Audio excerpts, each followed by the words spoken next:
Hello there, welcome to Nighttime Stories. I hope you've had a wonderful day. Was it amazing or just okay? Drop a rating from 1 to 10 in the comments. Now it's time to unwind. I'm here to help you drift off into a peaceful sleep. Before you get cozy, I'd love for you to like this video and subscribe. It helps bring more bedtime stories your way. Also, let me know in the comments where you're watching from and what time it is for you. Now, take a deep breath, relax, and let's begin. Hiring a babysitter off Craigslist wasn't our first choice, but we were in a bind. My wife and I had a wedding to attend, and our usual sitter had canceled last minute. With no family nearby and every professional service fully booked, Craigslist seemed like the only option. Her name was Angela. She responded within minutes of my post, saying she had years of experience and could be at our house that evening. Her profile picture was normal dark hair, soft features, an unremarkable but kind face. A quick phone call reassured us. She was polite, articulate, and eager for the job. When she arrived, she seemed perfectly normal, maybe a little quiet, but polite. She was dressed neatly, didn't have that awkward nervousness some people get when meeting strangers, and was great with our daughter Lily. She bent down to Lily's height, introduced herself with a warm smile, and even made a silly joke that got a giggle out of her. I remember thinking, we really lucked out. We left the house around 6:30 p.m. Angela waved from the doorway, and Lily seemed happy enough. I didn't think twice about it. The wedding was fun, and for a few hours I forgot about home. But when my phone buzzed with a notification around 10:15 p.m., I instinctively checked the nanny cam app. I expected to see Angela watching television or reading a book. Instead, the screen showed something that made my stomach clench. The hallway camera showed her standing completely still. Her back was straight, her arms hung limply at her sides, and she was facing my daughter's bedroom door. I frowned, confused. Maybe she was listening for something. Maybe Lily had woken up, and Angela was waiting to see if she'd go back to sleep. I closed the app and tried to enjoy the rest of the night. We got home a little before midnight. As I turned the key in the lock, I heard Lily crying inside. Angela greeted us at the door, still with that polite, quiet demeanor. She had a little trouble sleeping, she said, giving an apologetic smile. Lily was in her room sniffling, red-eyed from crying. My wife scooped her up immediately. "What's wrong, baby?" Lily clung to her tightly, burying her face into my wife's shoulder. "I don't like her," she whimpered. I glanced at Angela, who looked completely unfazed. If she was hurt by the comment, she didn't show it. "She kept playing a weird game," Lily continued. "She kept pretending to be different people." I stared at Angela, my stomach twisting. What does she mean? Angela gave a small laugh, but it sounded off. "Oh, just a little game I play with kids to keep them entertained. I pretend to be a princess, a pirate, sometimes a silly old lady." Lily shook her head furiously. "Number, you changed your voice. Your face looked different, and you were mad at me." A heavy silence filled the room. Angela's face remained completely blank. No embarrassment, no guilt, nothing. I forced a smile, trying to push down the creeping unease. "Well, thanks for coming," I said, handing her the money. She took it without hesitation, nodded, and walked out. No goodbye, no small talk, just left. I locked the door behind her, and an uncomfortable shiver crawled up my spine. Lily was still shaken, so we let her sleep in our bed. After she finally dozed off, I turned to my wife. "We need to check the nanny cam." She nodded. "Yeah, that was weird." I pulled up the app and scrolled back through the footage, my heart pounding. The living room footage was fine, the kitchen normal. Then I switched to the hallway camera. Angela was standing there, facing Lily's door. Not for a moment, not for a few minutes. For nearly an hour. She didn't move, didn't shift her weight, didn't check her phone. Just stood there, staring. My wife's grip on my arm tightened. What the hell? I checked the bedroom footage. At 9:47 p.m., Angela walked into Lily's room. She didn't turn the light on. She just stood by the bed, staring down at our daughter. Lily shifted in her sleep. Angela reached out her hand, hovering inches above Lily's face before pulling away and leaving the room. I shut the app. Neither of us spoke for a long time. Finally, my wife whispered, "What was she doing?" I had no answer, but I knew one thing. We had let a stranger into our house, and we had no idea who she really was. I didn't sleep. Every time I closed my eyes, I saw her standing there, still, silent, staring at my daughter's bedroom door. By morning, I needed answers. I grabbed my phone and checked Craigslist. Her ad was gone, not just taken down, completely erased. My stomach tightened. I tried the number she'd given me. A robotic voice answered immediately. "This number is no longer in service." Panic crawled under my skin. My wife sat up in bed, rubbing her eyes. "What are you doing?" "She's gone," I said, heart pounding. "Her number's disconnected. Her ad is gone. It's like she never existed." My wife frowned, still groggy. Maybe she just deleted everything after the job. I shook my head. She disappeared too fast. Something isn't right. My hands were trembling as I opened my banking app. I had sent her payment through a direct transfer. There had to be a record. I scrolled through my transactions until I found it. Angela Brooks. At least that was something. I ran a search for name. Nothing. No LinkedIn, no Facebook, no babysitting listings. Then I found it.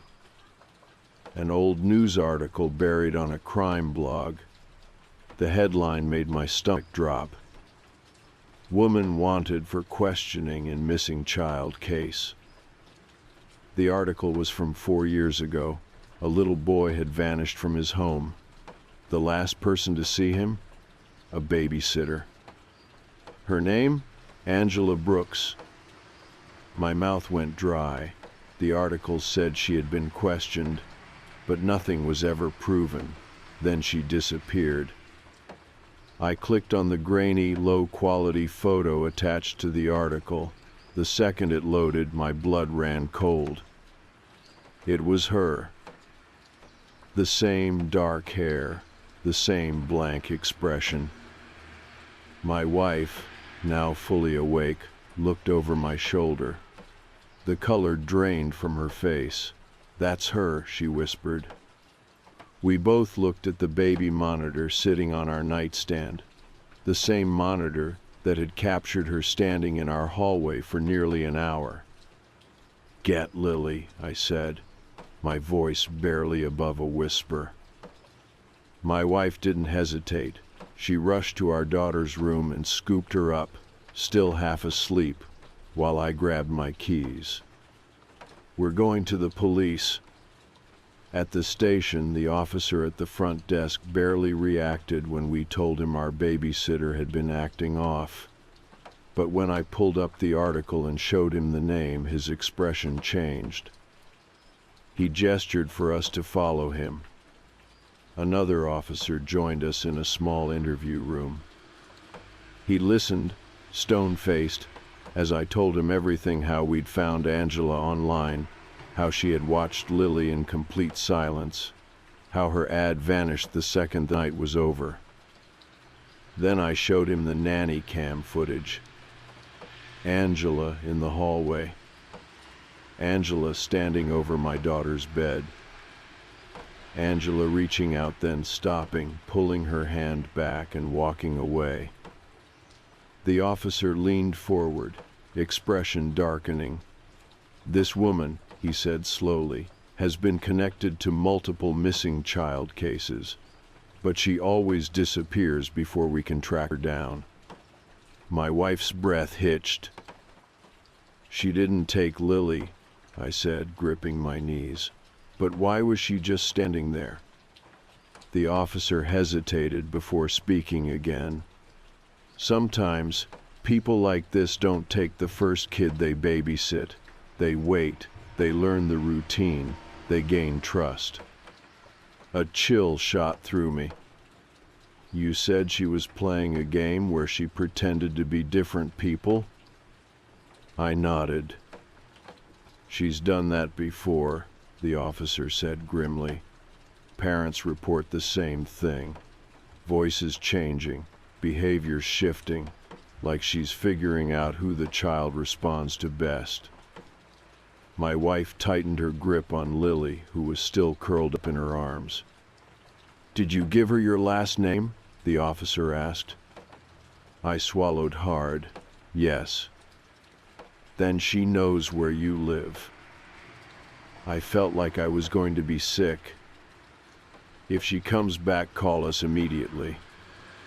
That night, I triple-checked every lock, the doors, the windows. The baby monitor stayed on full volume right beside our bed. Every shadow outside made my skin crawl. At 2:37 a.m., our security camera app sent a notification. "Motion detected, front porch." My breath caught in my throat. I grabbed my phone with shaking hands and opened the live feed. The porch was empty, but something was different. A single envelope sat on our welcome mat. I wasn't thinking when I opened the front door. I just grabbed it and slammed the door shut, locking it instantly. My wife sat up. "What is that?" I didn't answer. I was already tearing it open. Inside was a Polaroid photo of Lily, sleeping in her bed. My stomach dropped. The angle of the picture, it wasn't from the nanny cam. It was taken from inside her room. Terror surged through me. I flipped the photo over, hands shaking violently. A message was scrawled on the back in uneven handwriting. "Not this time, but soon." I felt dizzy. The room was spinning.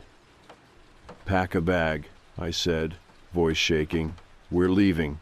Now." We didn't sleep. We didn't wait until morning.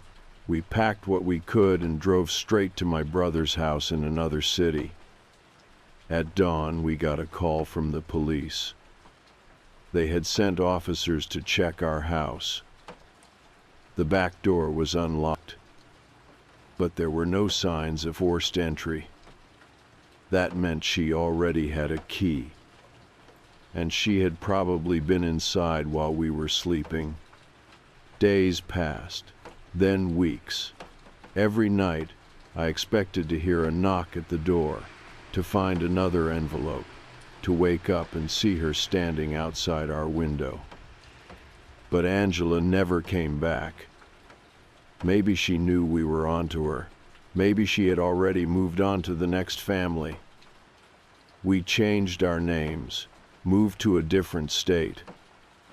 But every time I close my eyes, I still see her standing there watching, waiting. The highway stretched out before me, endless and empty. The darkness pressed in from all sides, swallowing the world beyond my high beams. The occasional reflective road sign flickered past, offering brief moments of clarity before fading back into the void. I had been driving for hours, the monotony of the road settling into my bones. The radio barely picked up a signal this far out, crackling static between half-audible country songs and fading talk shows. I kept it off. Somewhere along the way, the rain had started, not heavy, just a thin, misty drizzle that coated the windshield and made the pavement gleam beneath my headlights. That was when I saw him. A lone figure standing on the shoulder, drenched from head to toe, his posture hunched against the cold. A hitchhiker. I almost didn't stop. Every reasonable part of me said to keep driving. It was late, I was alone, and I didn't know this man. But there was something about the way he stood there, something desperate. I slowed down, my tires hissing against the wet road as I pulled over a few feet ahead of him. For a moment, he didn't move. He just stood in the rain, staring at the ground. Then slowly he lifted his head, his pale face illuminated by my taillights. He looked rough and shaven, his hair slicked to his forehead from the rain. His clothes were dark and worn thin, clinging to his thin frame. I reached over, unlocking the passenger door. "Need a ride?" He hesitated for a second. Then, without a word, he hurried to the car, yanking the door open and sliding in. A wave of cold air followed him, damp and heavy. I pulled back onto the road, the engine humming as we picked up speed. "Where you headed?" I asked. The man didn't answer right away. He was breathing heavily, his hands gripping his knees, his entire body tense. He glanced over his shoulder, peering out the back window into the dark highway behind us. Just drive," he muttered. I frowned but kept my eyes on the road. "You okay?" He exhaled sharply, wiping the rain from his face. "They're following me," he whispered. The way he said it sent a shiver through me. I forced a chuckle. "Who? The cops?" He shook his head. I glanced at him. "You get into some kind of trouble?" "No," he said quickly. Then, "I don't think so." His knee bounced anxiously. He turned his head again, eyes flicking back toward the road behind us. "They're out there," he muttered. "I know they are." I tightened my grip on the wheel. "Who's out there?" For a second, I thought he wasn't going to answer. Then he swallowed hard, his voice barely above a whisper. "They look just like me." I forced a tight-lipped smile. "Man, you sure you're okay?" He didn't respond. He just kept staring into the dark, his breath coming fast and shallow. The rain picked up, heavy drops slapping against the windshield. My wipers struggled to keep up, smearing water across the glass. Something about the way he kept looking back started to get to me. I checked the rearview mirror. The road was empty. "Listen," I said, trying to keep my voice even. "If someone's messing with you, I can take you to the nearest gas station, somewhere public." He shook his head violently. "No stops, just keep going." His voice was tight with genuine fear. I should have listened to my gut, should have found a way to get him out of the car. But instead, I kept driving. For the next 10 miles, we sat in uneasy silence. The hitchhiker never relaxed. He barely moved, his fingers twitching against his knee, his breath coming fast. Every few minutes, he glanced behind us. Then, out of nowhere, his entire body went rigid. There! I jumped. Jesus, man, what? His hand shot up, pointing at the rearview mirror. I flicked my eyes up. At first, I didn't see anything. Just darkness. The wet road stretching behind us. The hazy glow of my taillights reflecting off the rain. Then, headlights. Far back, but gaining. A single set of high beams cutting through the storm. So, I said, it's just another driver. The hitchhiker's breathing quickened. No, he whispered, you need to pull over, now. I clenched my jaw. You want me to pull over for some random car? He grabbed my arm. My heart slammed against my ribs. Pull over. His grip was ice cold. I shoved him off, my pulse racing. Hey, what the hell is wrong with you? I checked the mirror again. The headlights had gotten closer. Then, in the flashing light of my blinker, I saw them. The car wasn't just following us. It was full of them. Not people, not strangers. Him. The exact same man, over and over again. 4 figures sitting in that car, identical to the man beside me. The same unshaven face. The same hollow eyes. The same rain-soaked clothes. And they were all staring directly at us. My chest tightened, my hands clenching the wheel. I didn't understand what I was seeing. My brain rejected it. It wasn't possible. It couldn't be real. But then the hitchhiker screamed. Pull over now.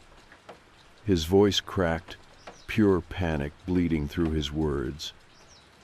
The car behind us sped up. The headlights grew brighter. And in the mirror, I saw them smiling. Identical grins. Identical expressions. Like they knew something I didn't. I slammed the brakes. The hitchhiker's body lurched forward as the tires screeched against the wet road. The car behind us didn't stop. It swerved at the last second, tearing past us at an impossible speed. And for a single horrifying moment, as it passed, I saw the driver. The one behind the wheel. It wasn't just another version of him. It was me. The car was gone, vanished into the rain, swallowed by the endless stretch of highway ahead. My fingers gripped the wheel so tightly they ached, my knuckles white against the leather. My breath came in uneven gasps, my body locked in place, unable to process what I had just seen. The hitchhiker sat motionless beside me, his chest rising and falling in quick, shallow breaths. His eyes were locked on the road, wide and unfocused, like he was still watching something that wasn't there anymore. I swallowed, forcing myself to speak, but my voice came out hoarse. What the hell was that? He didn't answer right away. His hands trembled against his lap, his fingers twitching like he was trying to shake off a lingering sensation. Slowly, he turned his head to face me, his lips slightly parted, as if he were about to say something. Then he stopped. His face changed. It was subtle, but I noticed it, a flicker of hesitation, of realization, like he had just remembered something. Or maybe recognized something. A cold, crawling sensation worked its way up my spine. I licked my lips, trying to steady my breathing. That car, the people inside, I exhaled sharply. That was you, all of them. And the driver, I trailed off, my stomach twisting. The hitchhiker nodded. It was you, he murmured. My blood ran cold. I forced out a laugh, but it was hollow. That's not possible. His gaze didn't waver. I know. I stared at him, my pulse hammering against my ribs. The rain had slowed, the faint sound of water dripping from the trees outside the only noise between us. I reached up, rubbing my face, trying to make sense of the impossible. I need to get out of here, I muttered. My foot hovered over the gas pedal, my mind screaming at me to move, to drive, to get as far away from this place as possible. But I didn't. Instead, I turned to him again. You said they were following you. My voice was quieter now. You knew they were out there. He nodded, swallowing hard. They've been following me for a long time. Who are they? I whispered. His hands clenched into fists. I don't know. I don't know what they are. I exhaled sharply, gripping the wheel. That doesn't make sense. I know. His voice was hoarse, exhausted. We sat there for a long moment, the weight of something unnatural hanging thick in the air between us. Then finally, he spoke again. It started 6 months ago. He had been hitchhiking for years, traveling from town to town, taking odd jobs, sleeping in cheap motels or shelters when he could. It wasn't glamorous, but he didn't mind. Until the first time it happened. I was walking along the highway near Phoenix, he said, his voice distant. Just after sunset, a car pulled up beside me, real slow. Tinted windows, barely making a sound. The way it crept along the shoulder, I don't know. Something about it felt wrong. I listened in silence. I stopped walking. The car stopped too, just sat there, engine idling. I couldn't see inside, but I felt it. I knew someone was watching me. His fingers twitched against his knee. Then the back door opened, just a crack, like they were waiting for me to get in. A shudder ran through him. I ran. He exhaled, shaking his head. Didn't look back, just ran until my legs gave out. When I finally stopped, the car was gone. I frowned. Could have been some creep looking to pick up hitchhikers. That's what I thought. His voice was bitter. But then it happened again. I swallowed.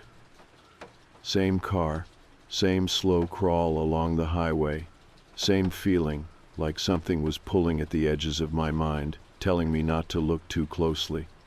I thought it was just a coincidence at first. Maybe I was being paranoid, but then... His voice faltered. I waited. He closed his eyes for a second, like he was trying to push away a memory. Then he let out a breath and continued. The third time, I finally saw them. A cold prickle crawled up my arms. It was late. I was walking outside some small town in Texas, same as before. I heard the engine first, this low, purring sound. When I turned, I saw the car rolling up beside me, smooth as a shadow. He shifted in his seat, his body rigid. I was tired. I thought maybe it was just some rich asshole in a luxury car, screwing with me. So I stepped closer, tried to get a look inside.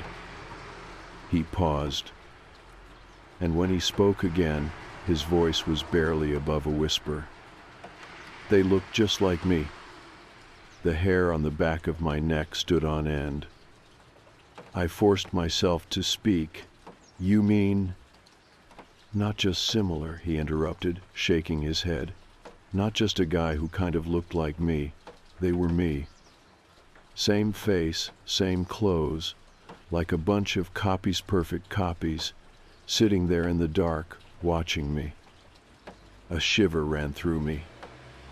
I thought back to the car that had passed us, the figures inside, the driver.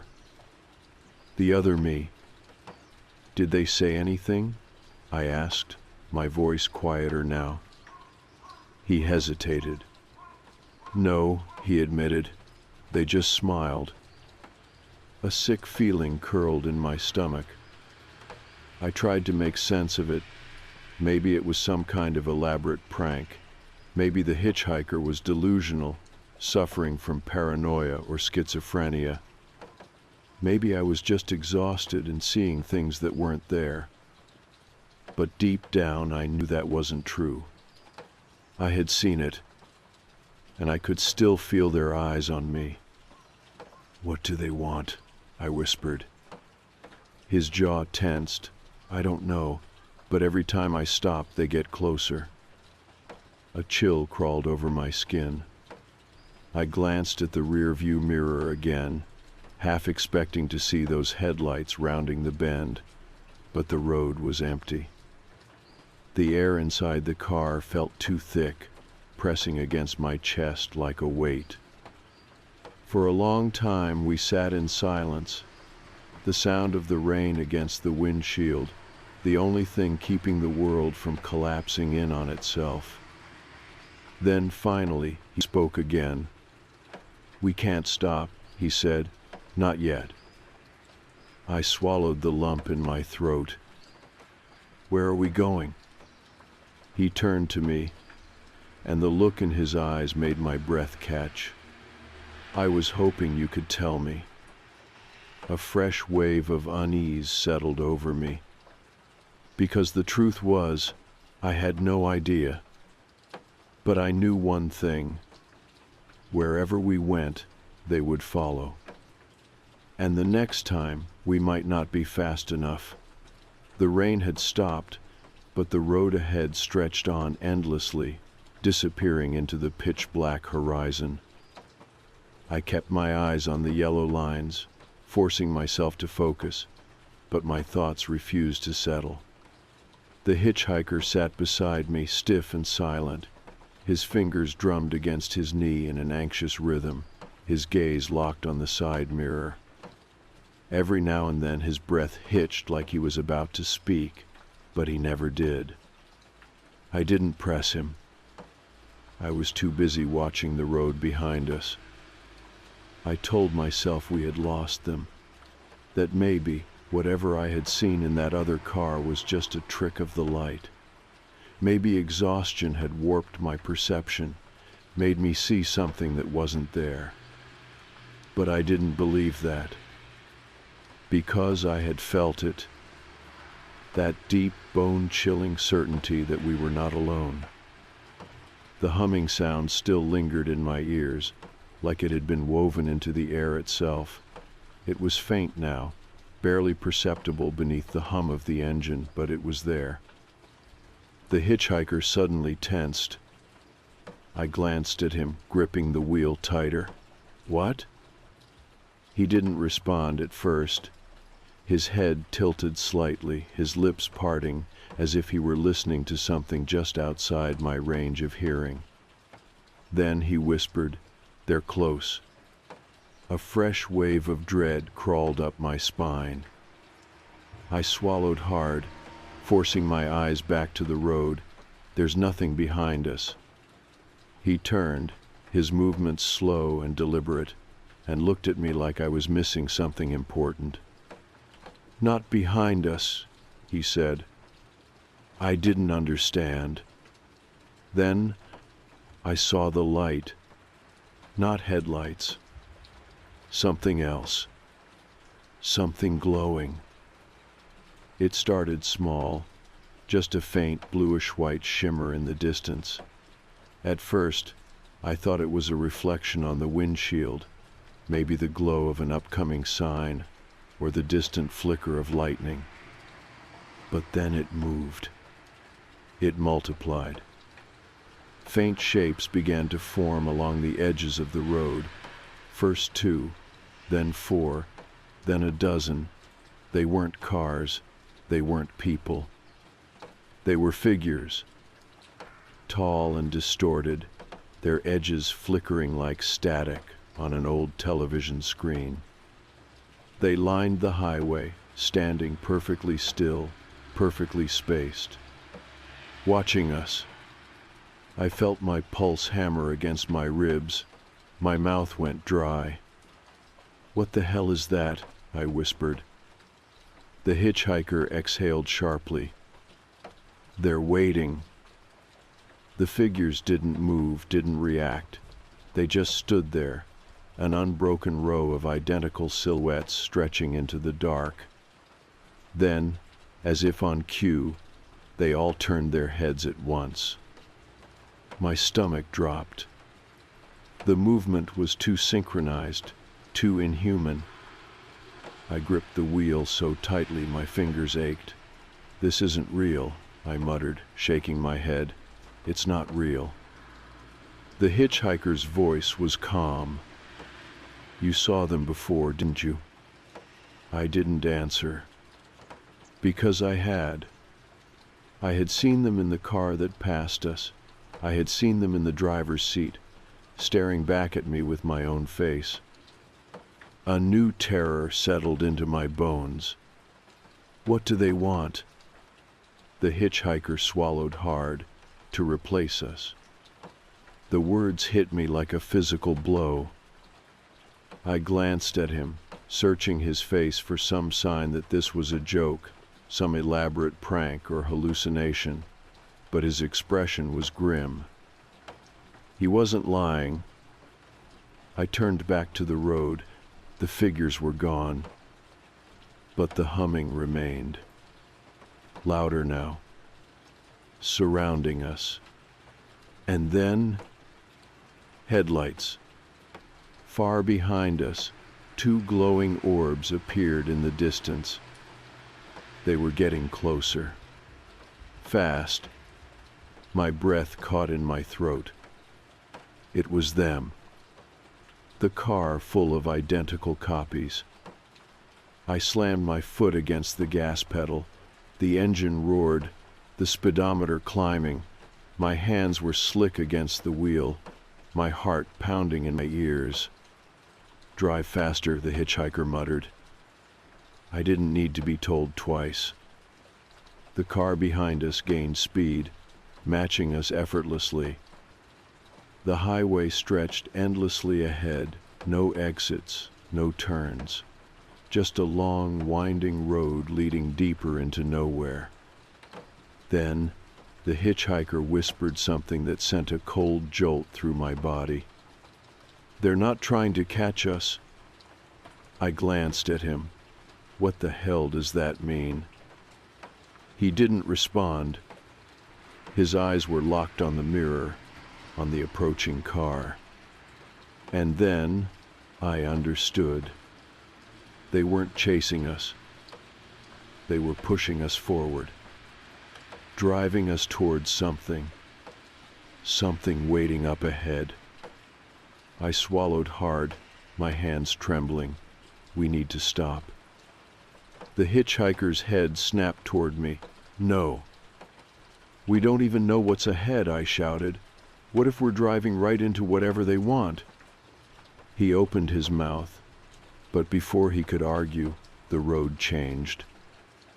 It happened suddenly, like we had crossed an invisible threshold. The asphalt beneath us darkened, the painted lines faded, the trees on either side of the road tilted inward, their branches stretching across the sky like skeletal fingers. And then I saw the town, or what was left of it.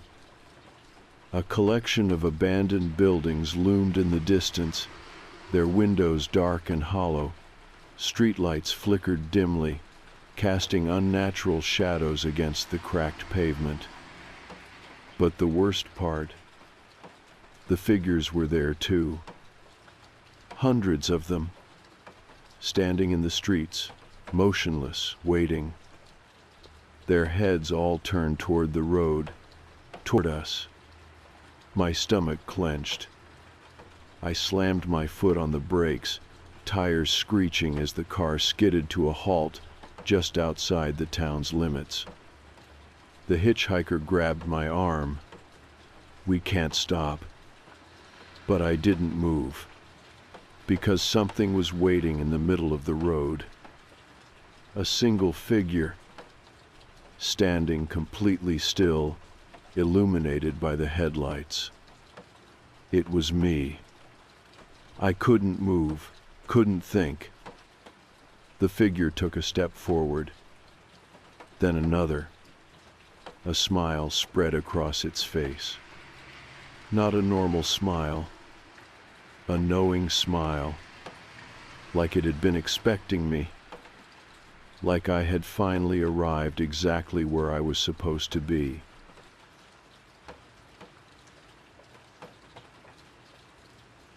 Moving into a new place should feel like a fresh start, but from the moment I settled into my new apartment, something felt off. It was a high-rise building newly renovated with modern appliances and secure key fob entry. The price was surprisingly low for a unit on the 12th floor, but I didn't question it. The landlord seemed eager to get the lease signed, and at the time I figured I'd just gotten lucky. The first few nights were uneventful. I was still adjusting to the sounds of the city-distance sirens, muffled voices in the hallway, the occasional hum of an elevator passing by. But then, on the fourth night, I noticed something strange. I woke up shivering. My bedroom window was open. It didn't make sense. I knew for a fact that I had locked it before bed. The wind pushed the curtains inward, making them billow like pale ghosts. I got up, shut the window, and checked the lock. It seemed fine. Maybe I hadn't latched it all the way? I chalked it up to forgetfulness, but the next morning it happened again. I woke up cold. The window was wide open. The city stretched out below, its lights blinking against the dark sky. I was sure I had locked it this time. I checked the latch, pulled at the glass, even rattled the frame. It wouldn't budge. The lock was still engaged. I told myself it had to be a mechanical issue, something loose in the track. The building was old despite its renovations. Maybe the window shifted at night. That theory lasted until the third night. This time I locked the window, double-checked it, and even took a photo as proof. I fell asleep uneasy, trying to shake the creeping paranoia that was starting to settle in. At 3:12 a.m., I woke up to the sound of shuffling. For a moment I was disoriented, caught in that hazy space between dreaming and wakefulness. Then the cold hit me. The window was open again. Something was wrong. I sat up, heart hammering in my chest. The room was still. My closet door was slightly ajar had I left it that way. My apartment wasn't big, just a one-bedroom, but at that moment it felt cavernous. Too many dark corners, too many places someone could hide. I forced myself to get up, moving cautiously. I checked every room, every closet. The door was still locked. The chain was still in place. No signs of forced entry. I didn't sleep the rest of the night. By morning, I convinced myself I was overreacting. The window had to be broken. That was the only logical explanation. But just to be safe, I went to the nearest hardware store and bought a cheap security bar. That night, I wedged it into the frame, making it physically impossible for the window to slide open. It didn't matter. At 3 a.m., I woke up in a panic. The window was open again. The security bar was on the floor. That was when I knew someone had been in my apartment. I didn't sleep at all that night. As soon as the sun came up, I called the building manager and demanded they check the locks. He showed up an hour later, clipboard in hand, looking mildly annoyed. "You're sure you locked it?" he asked, examining the window. "Yes." He sighed. "You're on the 12th floor. If someone was getting in, they'd need a ladder taller than the building itself." I didn't care how ridiculous it sounded. Something was happening. Someone was inside my apartment. But he just shook his head. "Old buildings settle. Air pressure changes can shift the frames. I'll send someone to take a look, but I doubt it's anything serious." I could tell he didn't believe me. That night I set up a camera. I had an old webcam I rarely used, so I propped it up on my desk, angled it toward the bed and the window. It wasn't Fansino night vision, no motion sensors, but it would record while I slept. I needed to see what was happening. I locked the window, placed the security bar, checked the front door 3 times. And then I waited. It was hard to fall asleep, but exhaustion eventually won out. Morning came, and with it, cold air. I sat up in bed, already knowing what I would see. The window was open. Hands shaking, I grabbed my laptop and opened the footage. The screen flickered as the video loaded. For the first few hours, nothing happened. The room was still. The blankets on my bed shifted slightly as I turned in my sleep. The curtains stirred in the breeze. Then, at 3:07 a.m., the closet door moved. It was slow, barely noticeable at first. A slight shift, then a pause. Then it crept open, inch by inch. A shadow emerged. My breath caught in my throat. The figure was thin, unnaturally so.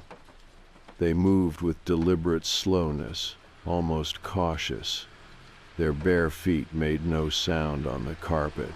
They were in my room. I watched, frozen, as the person crouched at the foot of my bed. They were there for minutes, just watching me sleep. Then they crawled under my bed. My stomach dropped. The footage continued. Nearly half an hour passed before there was another movement. Slowly, silently, the figure slid out from beneath me. A hand reached up. They unlocked the window from the inside. I slammed my laptop shut, my pulse hammering so hard I felt dizzy. Someone had been in my apartment. They had been hiding under my bed. I was still in the room, alone.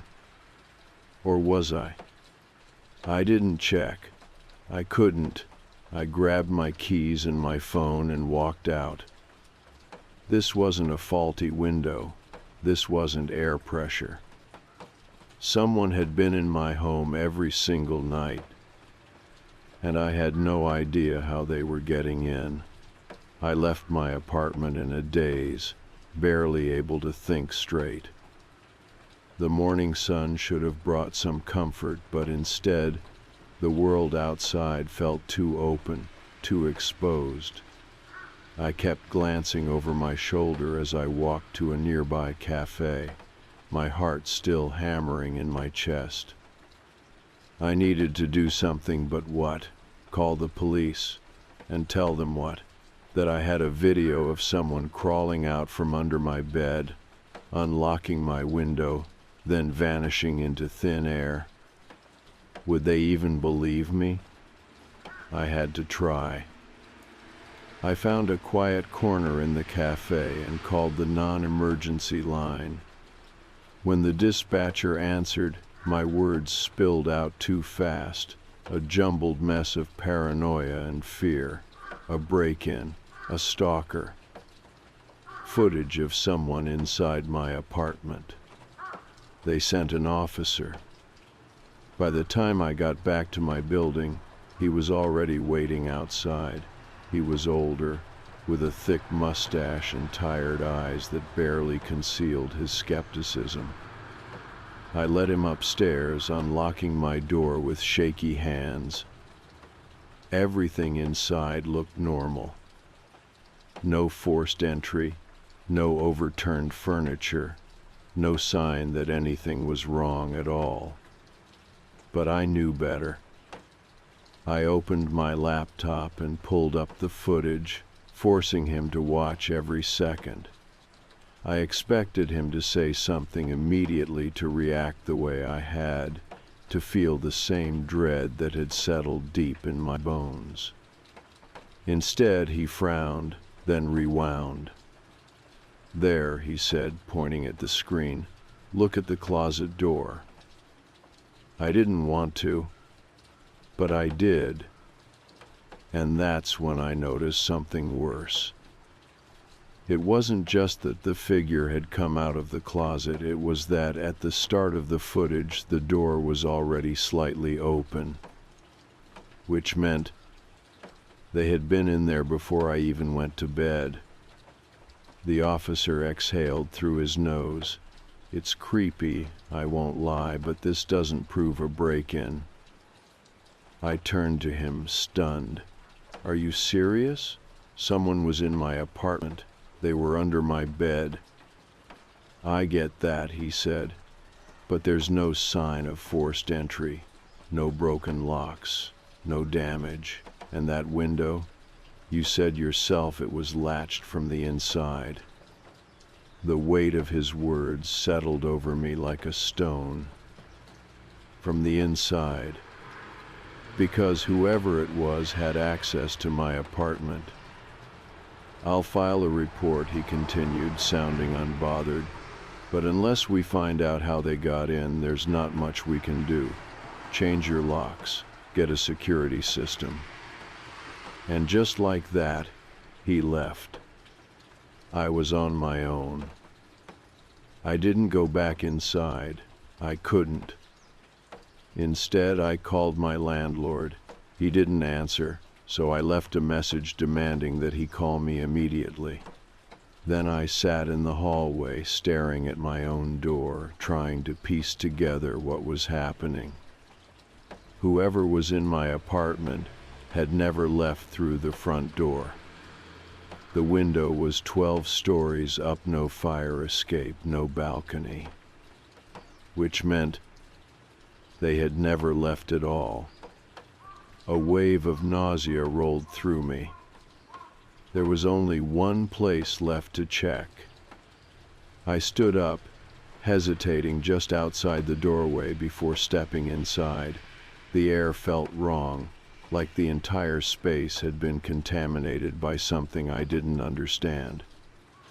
I turned toward the closet. My mouth was dry as I reached for the handle, my fingers curling around the cool metal. The moment I touched it, a horrible thought lodged itself in my brain. What if someone grabbed my hand from the other side? I nearly backed away, but I had to know. I yanked the door open. Nothing. Just my clothes, hanging neatly, my shoes lined up on the floor, a few boxes stacked in the corner. But something was off. The boxes were slightly askew, like they had been moved. I stepped inside and nudged them aside. And there it was. A small rectangular opening in the wall, no bigger than a vent, but just large enough for someone to squeeze through.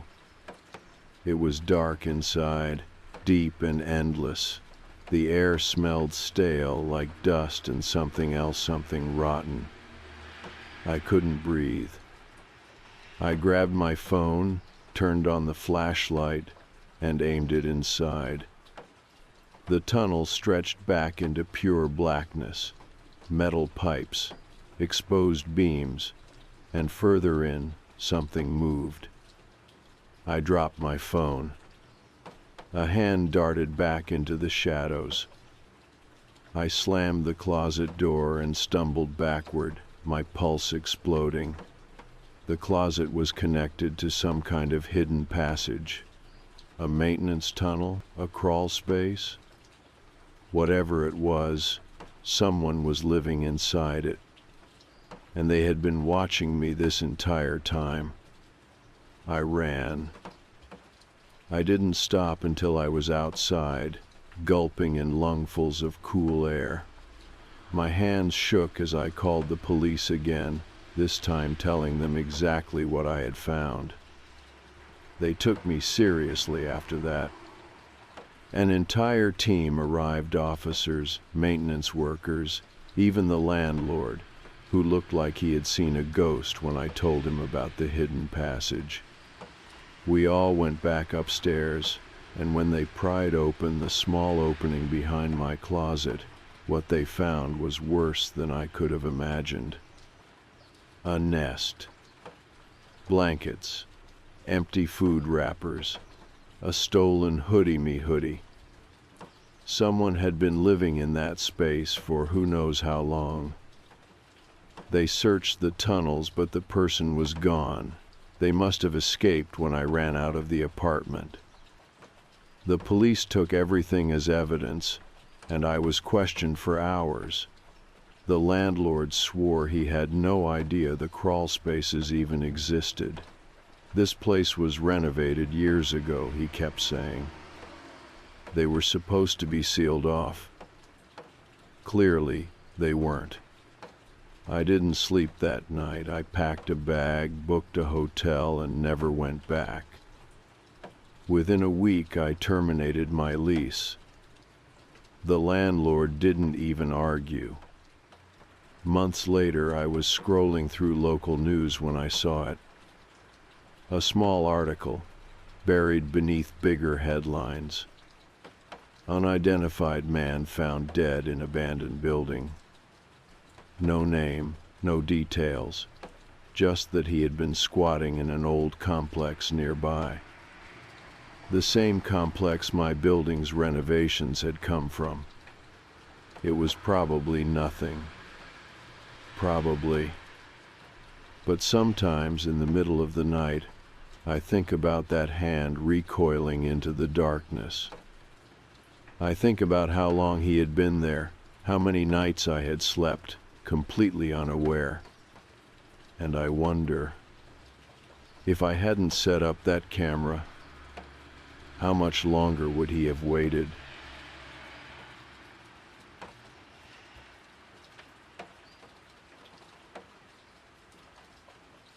The apartment was nothing special, but it was mine.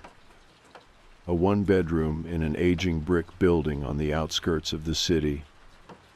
The rent was cheap, the location convenient, and I had convinced myself that the peeling paint, flickering hallway lights, and the faint, sour smell of mildew were just quirks of affordable living.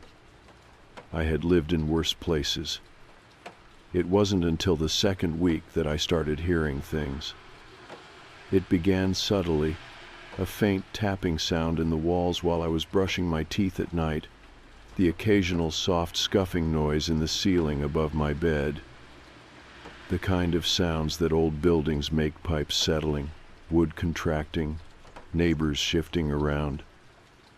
At least, that's what I told myself. But something about these sounds felt deliberate. Not random creaks or groans from a settling structure. They had rhythm. A series of 3 slow taps, then silence, then 3 more. I tried to ignore it, to write it off as the quirks of a poorly maintained building. But every night, as the world outside dimmed, and the sounds of traffic faded. It became impossible to tune out. Then came the whispers. I first heard them while lying in bed, the hum of the city outside my window, acting as a dull backdrop to the room's stillness. A voice low, just on the edge of perception. At first, I thought it was my imagination. I was exhausted, stretched thin from long shifts at work, and my mind had been playing tricks on me lately. But then, it happened again. A faint murmur, just beneath the surface of hearing, words I couldn't quite make out. I sat up, pulse hammering. I wasn't the type to scare easily. I had spent years living alone, renting whatever cheap place I could afford. I knew the sounds of old buildings, the way pipes could groan and wind could slither through the smallest cracks. But this was different. I crept out of bed, my bare feet silent against the cold wooden floor. Slowly, I approached the kitchen, where the whispering seemed to be coming from. I hesitated before turning on the light. The moment the bulb flickered to life, the whispering stopped. My apartment was empty. The only sound was the faint hum of my fridge. I stood there for a long moment, scanning the tiny space, the scratched wooden table, the sagging cabinets, the single window overlooking the fire escape. Nothing was out of place. I ran a hand through my hair, exhaling slowly. Maybe I was just stressed. Maybe I needed sleep. I turned off the light and headed back to bed, forcing myself to push the unease aside. But in the silence that followed, I could still feel it. That unnerving awareness that I was not alone. The next day I brought it up to the landlord. His office was a tiny cluttered space tucked beside the building's entrance, the air heavy with the scent of stale coffee and old paper. He was a man in his late 50s, wiry and sun-weathered, with yellowing fingernails and a permanent scowl. "Noise complaints?" he muttered, barely glancing up from his newspaper. "Yeah," I said, shifting uncomfortably. "There's been tapping in the walls, and voices." That got his attention. He set the newspaper down, leveling me with a flat, unimpressed stare. "It's an old building," he said. "Pipes shift, neighbors talk. You're not the first tenant to hear things." "Right, but," I hesitated, "the tapping, it's weird, like a pattern." His expression didn't change. "Old buildings make noise," he repeated, as if that was the only answer I was going to get. A flicker of irritation rose in me. I had dealt with lazy landlords before, the kind who barely maintained their properties and dismissed complaints without a second thought. But something about his tone, the way he was looking at me, like he was waiting for me to drop, it rubbed me the wrong way. "You sure there's nothing in the walls?" I pressed. "No animals? No leaks?" He sighed, rubbing his temples.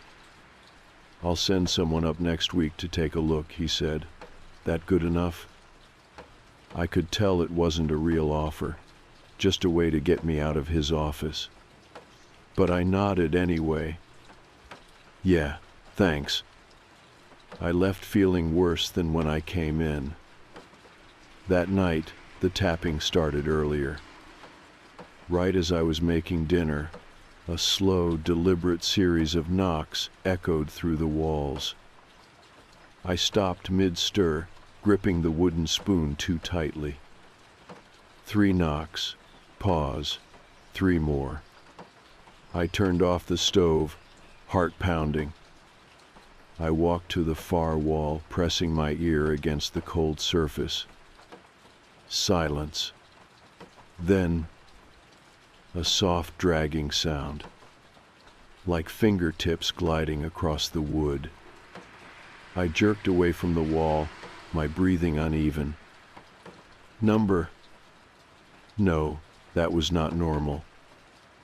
I grabbed my phone, pulling up my contacts. Who was I even going to call? The police? And say what? I think I hear fingertips in my walls.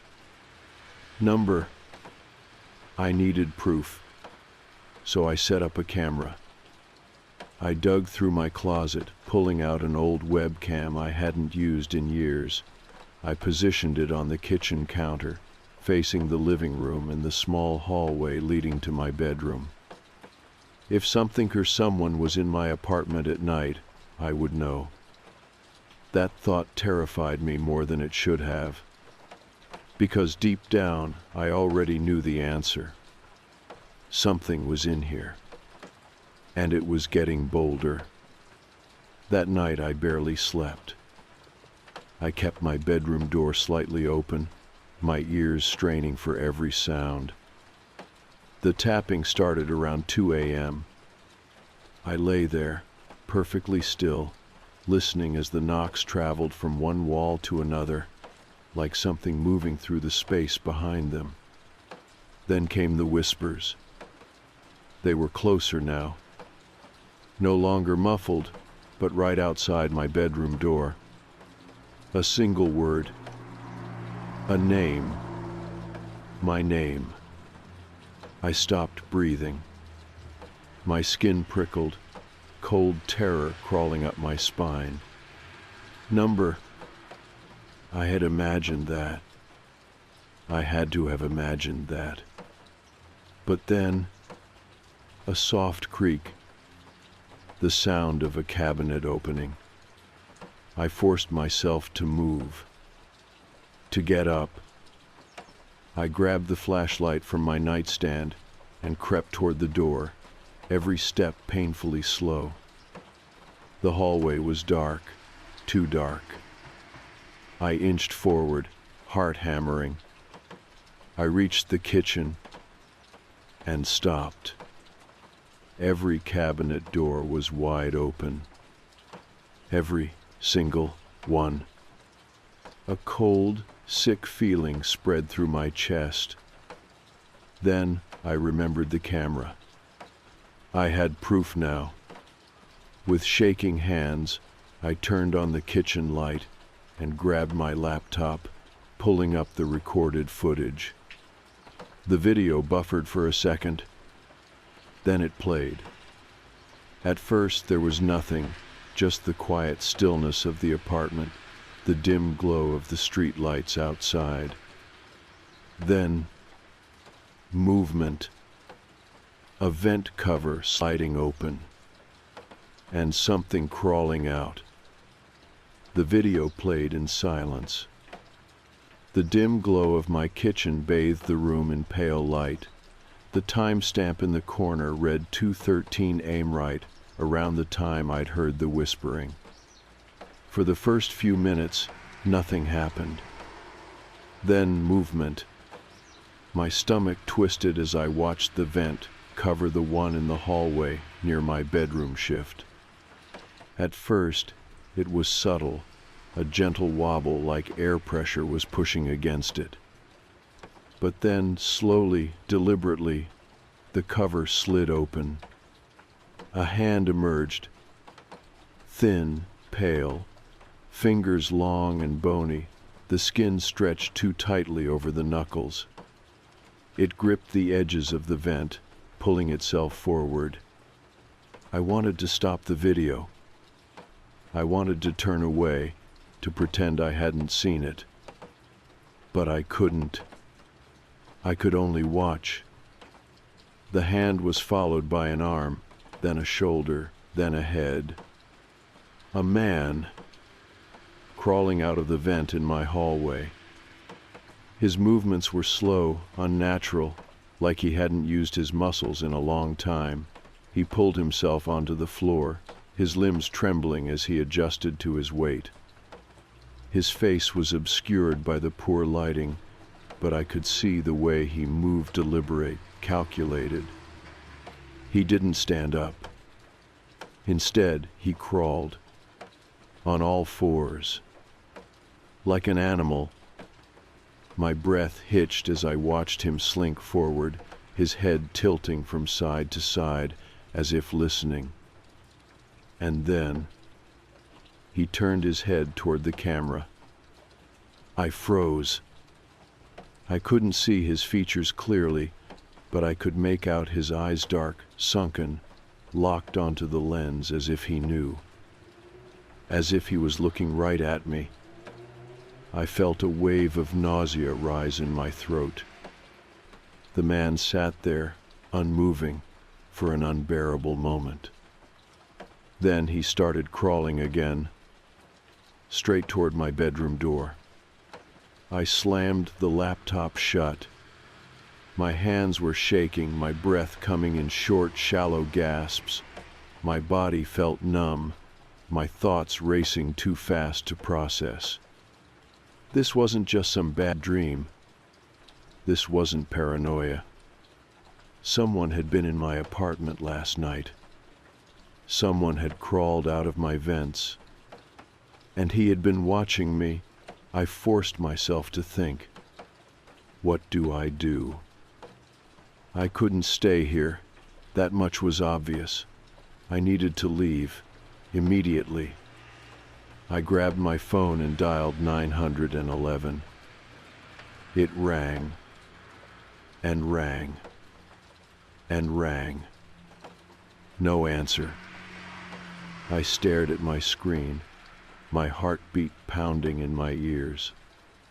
I tried again. Nothing. What the hell? I checked the time, 5:04 a.m. Maybe the signal was bad. Maybe there was some outage in the area. But that didn't matter. I couldn't stay here another second. I grabbed a bag, stuffing in whatever I could: wallet, keys, laptop, charger. Then I heard it. A soft creak from the hallway. I froze. I hadn't closed the vent. Slowly, I turned toward the hallway. The apartment was silent. But the vent cover was open again. I swallowed hard, forcing my legs to move. I crept toward the door, my heart beat a hammer against my ribs. And then, a whisper. From inside the vent, "Where are you going?" I ran. I grabbed my bag, yanked the front door open, and sprinted into the hallway. My bare feet slapped against the cold tile as I threw myself toward the stairwell, not daring to look back. The hallway lights flickered overhead, casting long, warped shadows against the peeling wallpaper. I could still hear him. Crawling. Behind me. Faster now. I burst through the stairwell door, nearly tripping down the steps. I took them two at a time, heart hammering, pulse roaring in my ears. The apartment entrance was only 2 more flights down. Almost there. Almost. A loud bang echoed from above. A vent cover crashing onto the stairwell landing. My breath hitched. I looked up and saw him, hanging halfway out of the vent, his body contorted in a way that wasn't natural. His head snapped toward me. His mouth curled into a smile. I ran. I flew down the last flight of stairs, the entrance door just ahead. I slammed into it, shoving it open with both hands, and stumbled into the cold morning air. I didn't stop running. Not until I was 3 blocks away. Not until I was sure that he wasn't behind me. The sun had barely risen by the time I made it to a 24-hour diner. I sat in the corner, shaking, clutching my coffee like it was the only thing keeping me tethered to reality. I needed to call the police. I needed to tell someone, but my hands wouldn't stop trembling. I kept seeing him, the way he crawled, the way he smiled, the way he had looked straight into the camera like he had known I was watching. I swallowed hard, forcing my fingers to dial. 911. It rang twice before a dispatcher picked up. 911, what's your emergency? I exhaled, my voice barely steady. There's a man in my apartment. I don't know who he is. He was in my vents. I have it on video. The line was silent for a moment. Then the dispatcher spoke. Ma'am, what's your address? I gave it to her, my pulse still racing. Another pause. Then, that's Sir, you sure that's the correct address? I frowned. Yes, apartment 3B. Why? More silence. Then, ma'am, we received a call from that apartment last night at 2:17 a.m. My blood turned to ice. 2:17 a.m. Right when I had heard the whispering. Wait, what? My voice was barely above a whisper. Wauho called. Another pause. Then, her next words made my stomach drop. The call came from inside your apartment. I gripped the phone tighter, my breath shallow, heart hammering so loudly I could barely hear myself think. What do you mean the call came from inside my apartment? The dispatcher hesitated. I could hear her typing, the distant murmur of other operators in the background. Then, in a tone that sent a chill down my spine, she said, it was a male voice. He didn't say anything, just breathing. Then he hung up. I felt my stomach lurch. The man in my vents had called the police himself. I tried to speak, but my voice came out thin, hollow. Did the officers respond? Yes, but when they arrived, no one was inside. The door was locked. They assumed it was a prank call. I clenched my jaw, gripping the edge of the table to steady myself. I needed to get out of here. I needed someone to believe me. Can you send someone now? I whispered. Yes, stay where you are. An officer will meet you at the diner shortly. I hung up and exhaled shakily. My hands were trembling so badly, I nearly knocked over my coffee. The reality was sinking in. I had been living with him, sleeping while he moved through my walls, while he watched me. And the worst part, he had wanted me to know. The officer arrived within 15 minutes, a broad-shouldered man in his 40s, wearing the weary expression of someone who had seen too much. Miss Carter? I nodded, still clutching my bag. He gestured to the seat across from me. You want to tell me what's going on? I laid it out, everything. The noises, the tapping, the whispering, the footage of the man crawling out of the vent.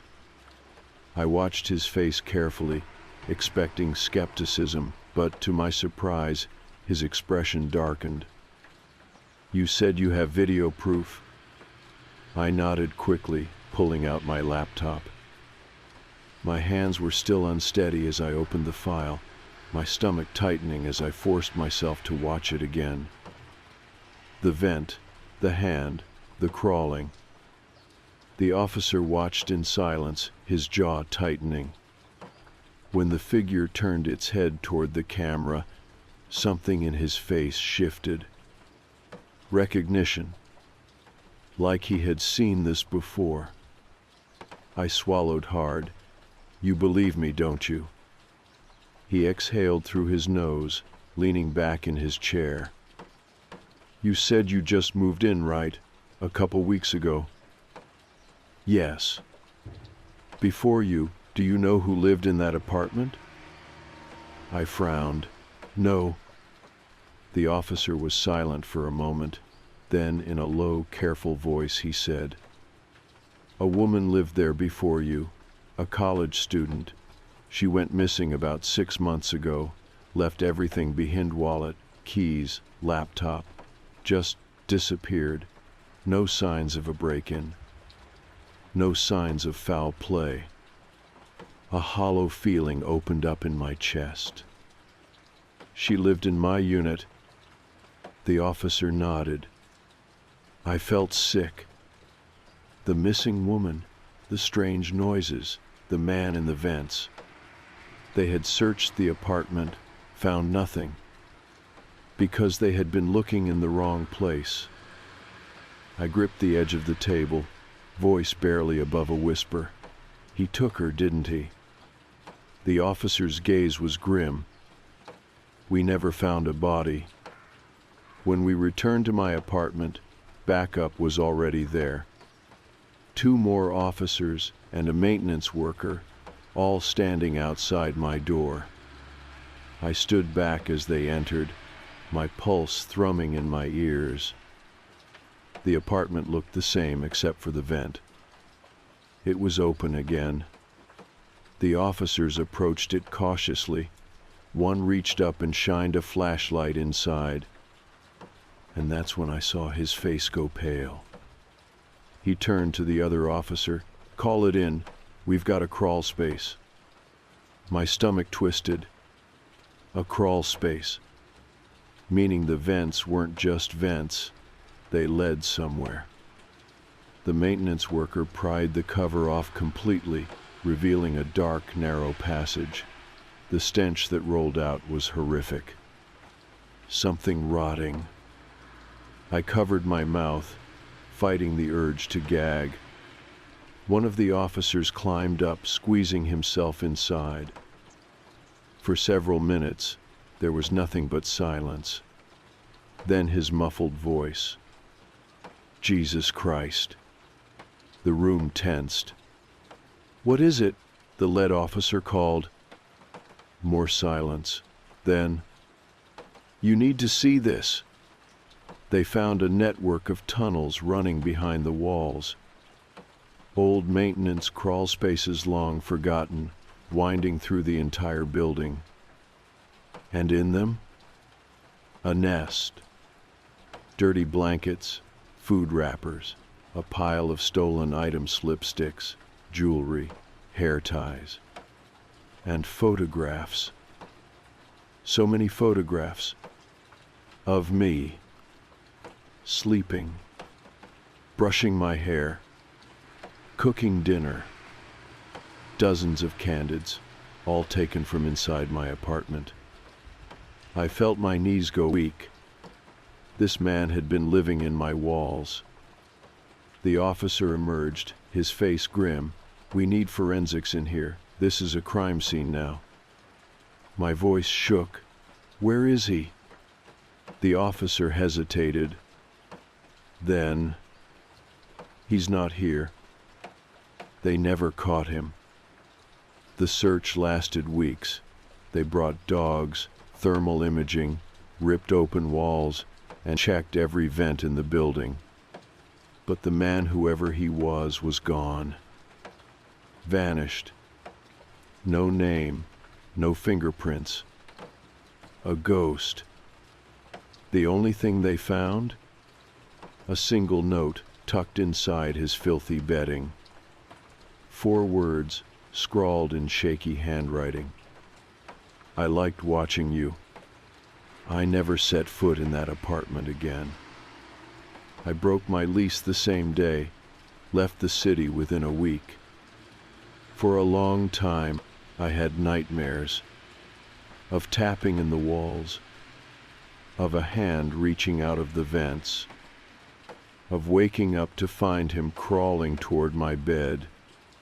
And sometimes, even now, I wake up in the dead of night, my heart hammering, ears straining for the sound of something moving through the walls. And I wonder, did he find someone new? Is he watching them now? Listening, waiting for the perfect moment to crawl out again.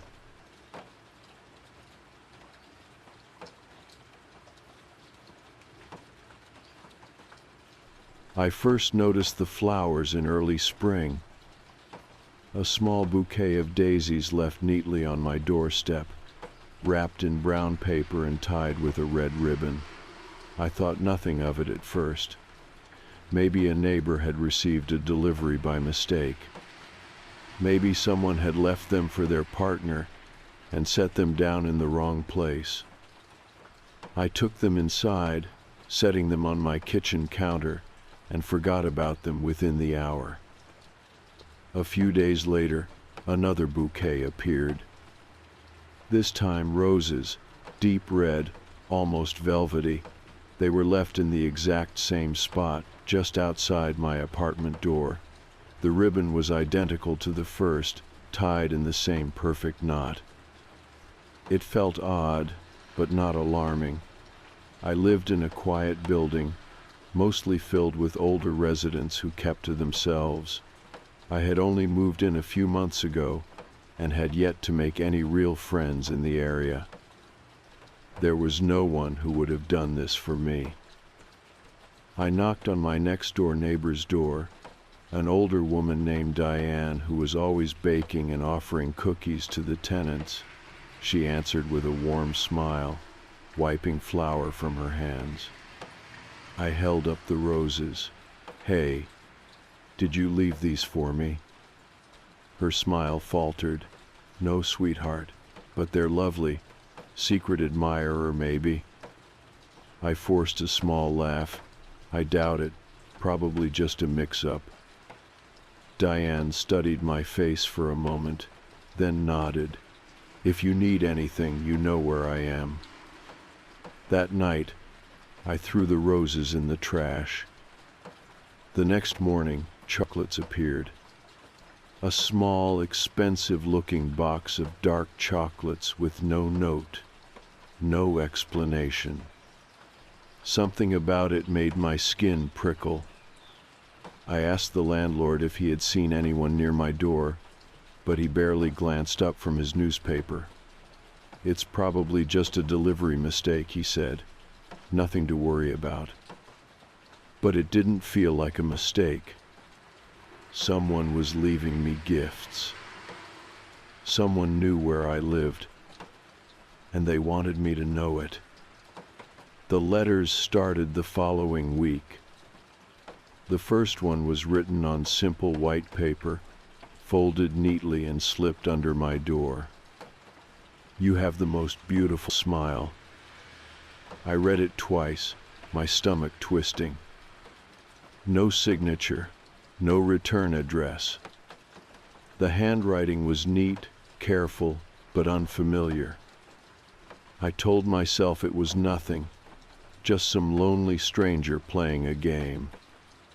I tried to ignore it. But then the second letter came. "You always stop at the same coffee shop before work.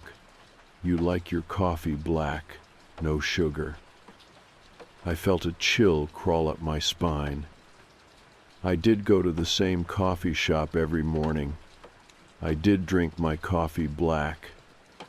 Someone was watching me. My hands shook as I folded the letter, stuffing it into the drawer where I had kept the first. I went to the police that afternoon.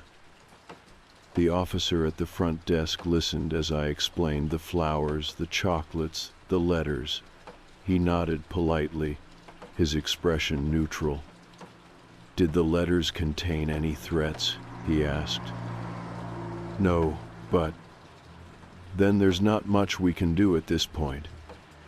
I stared at him. "Someone is stalking me." He sighed. "I understand, but unless there's a direct threat or any evidence of trespassing, we can't take action. If anything escalates, Call us immediately. I left feeling worse than when I arrived. That night, I double-checked the locks on my door. I closed my blinds. I stayed away from the windows. But no matter how safe I tried to feel, I couldn't shake the sensation that someone was out there, watching, waiting. A week passed with no new letters, no flowers, no gifts. For a brief moment, I let myself believe that it was over, that whoever had been following me had grown bored and moved on. Then one evening, I came home late from work. It had been a long day, and all I wanted was to take a hot shower and crawl into bed. I was halfway down the hallway when I noticed something that stopped me in my tracks. My door. It was open, just slightly. A thin black gap between the frame and the wall. I stood frozen, heart hammering in my chest. I knew with absolute certainty that I had locked it before leaving that morning. Someone had been inside. I reached for my phone with shaking hands and called the police. This time, they didn't brush me off. Within minutes, 2 officers arrived, stepping cautiously into my apartment with hands resting on their holsters. I waited in the hallway, too afraid to move. One of the officers returned after a few minutes. No sign of forced entry, no damage to the lock. Does anything look out of place? I stepped inside, scanning my apartment. Nothing was missing, nothing was broken. Then I saw it. On the kitchen counter, a small silver key. I walked toward it slowly, dread curling in my stomach. It wasn't one of mine. I picked it up, turning it over in my fingers. There were no markings, no indication of what it belonged to. The officer watched me closely. That wasn't yours? I shook my head. He exchanged a glance with his partner. We'll need to take that in for evidence. I handed it to him, my hands cold. My voice barely came out. What does it open? The second officer cleared his throat. We're going to find out. The next morning, I got a call. It was the police. The officer's voice was different this time, tense, serious. You need to come down to the station. My stomach twisted. Why? What happened? There was a long pause. Then he said, "We tested the key. It fits every lock in your apartment." The air left my lungs. I barely registered the rest of what he was saying. Something about changing the locks, about taking precautions, about an ongoing investigation. All I could think about was the key. Someone had been inside my home. They had walked through my rooms, touched my things. They hadn't stolen anything. They hadn't hurt me. Because they didn't need to. They had a key. And they could come back any time they wanted. I sat in the police station, gripping a cup of coffee I hadn't touched. The officers spoke in low tones across the room, their faces unreadable. I could still hear the words from the phone call echoing in my head. We tested the key. It fits every lock in your apartment. I felt sick. Someone had been inside. Not just once, not just last night. They had been coming and going for who knows how long. A uniformed officer finally approached, sitting across from me with a notepad. His badge read Detective Harris. He was younger than I expected, late 30s, sharp-eyed. His posture tense in a way that told me he had seen cases like this before. I swallowed, trying to steady my voice. "You said the key fits every lock?" He nodded. "Your front door, the windows, even the latch on the fire escape." He hesitated, then added, "It wasn't a copy of your existing key. It's a master key designed to open every door in your unit." The words landed like a punch to the gut. "A master key," I repeated, barely hearing myself. "Yes, your building uses a master key system for maintenance and emergency access. Only the landlord and a select few individuals should have one." I stared at him. "So you're telling me that whoever left it in my apartment has the same access as my landlord?" His expression darkened. "Essentially, yes." A wave of nausea rolled through me. Someone had been walking into my home whenever they wanted. Sleeping, showering, watching TV, they had been there. I took a shaky breath. "Did you check the security cameras?" His expression didn't change. "There are no cameras on your floor." I wanted to scream. I had seen security cameras in the lobby, at the entrance, even in the parking lot, but nothing in the hallways, nothing near my door. "Do you have any suspects?" I asked. "We're working on it. Your landlord is being questioned, and we're reviewing maintenance records to see who else has access to a key like this." His voice was calm, measured, but there was something else underneath. Something I didn't like. "You don't think they'll find anything, do you?" Harris exhaled slowly, tapping his pen against the table. "We're going to do everything we can, Miss Carter, but I need you to understand something. Whoever did this, they've been careful. No fingerprints, no signs of forced entry, no stolen property. They left the key for a reason. They wanted you to know." A cold chill crawled up my spine. He continued, "We'll have a patrol car pass by your building tonight, but my advice? Stay somewhere else for a while, at least until we get more information." I nodded, gripping my cup so tightly my fingers ached.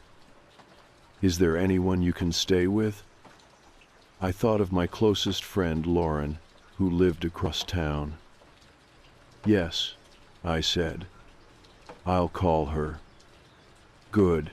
He stood, closing his notepad. "If anything else happens, call us immediately." I barely remembered leaving the station. All I knew was that I was never going back to that apartment.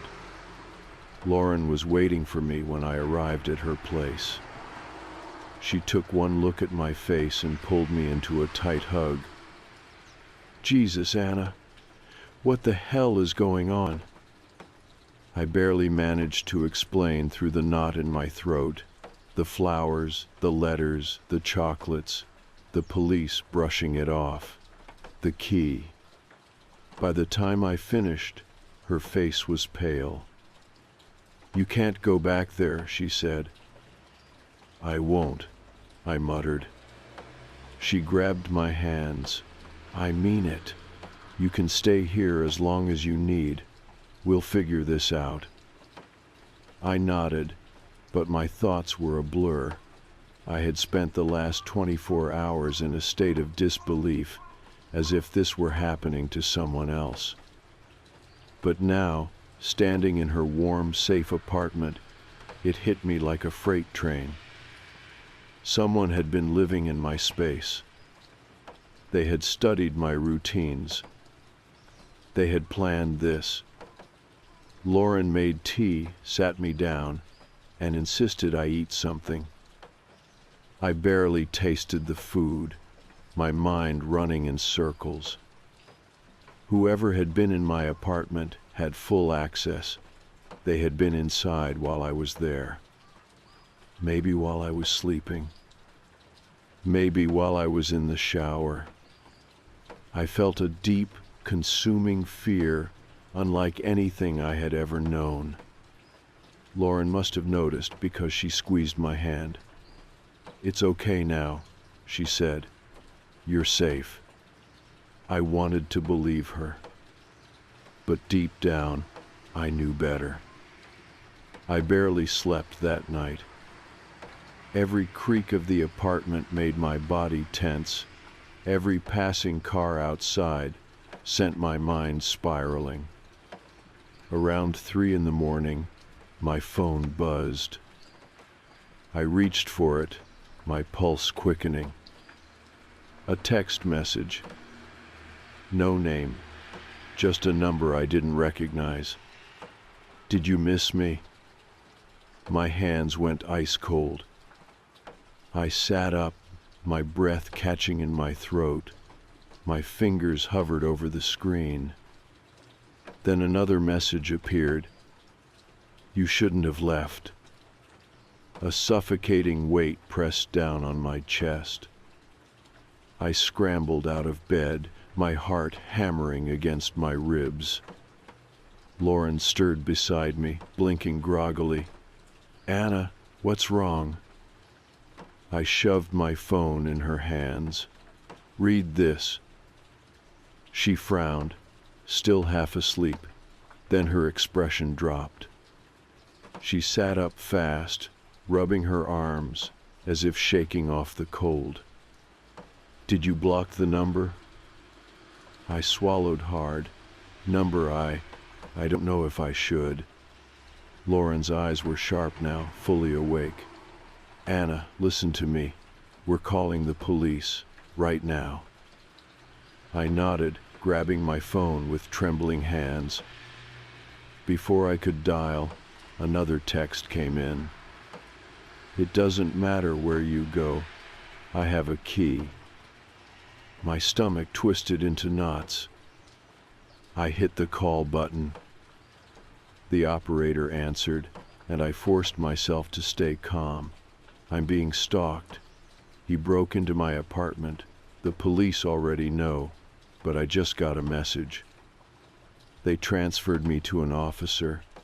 I barely processed his words, only catching pieces of the conversation. Phone number, trace, investigation, patrols. But all I could think about was the text. "It doesn't matter where you go." Whoever he wasn't just watching me. He wanted me to know that he was watching, that he was always close, that no lock could keep him out.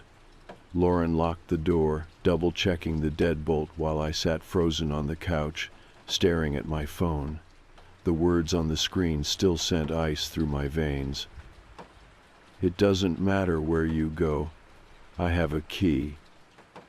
The police dispatcher had assured me that an officer would come by to take a report, but their voices sounded distant, almost unconvincing. They would look into it. They would investigate further. But deep down, I knew they were just adding my name to a growing pile of cases that rarely saw resolution. Lauren sat beside me, her body tense. "Did you block the number?" I shook my head. What if they call again? What if it's a clue? "Anna," she said softly, "this isn't a game.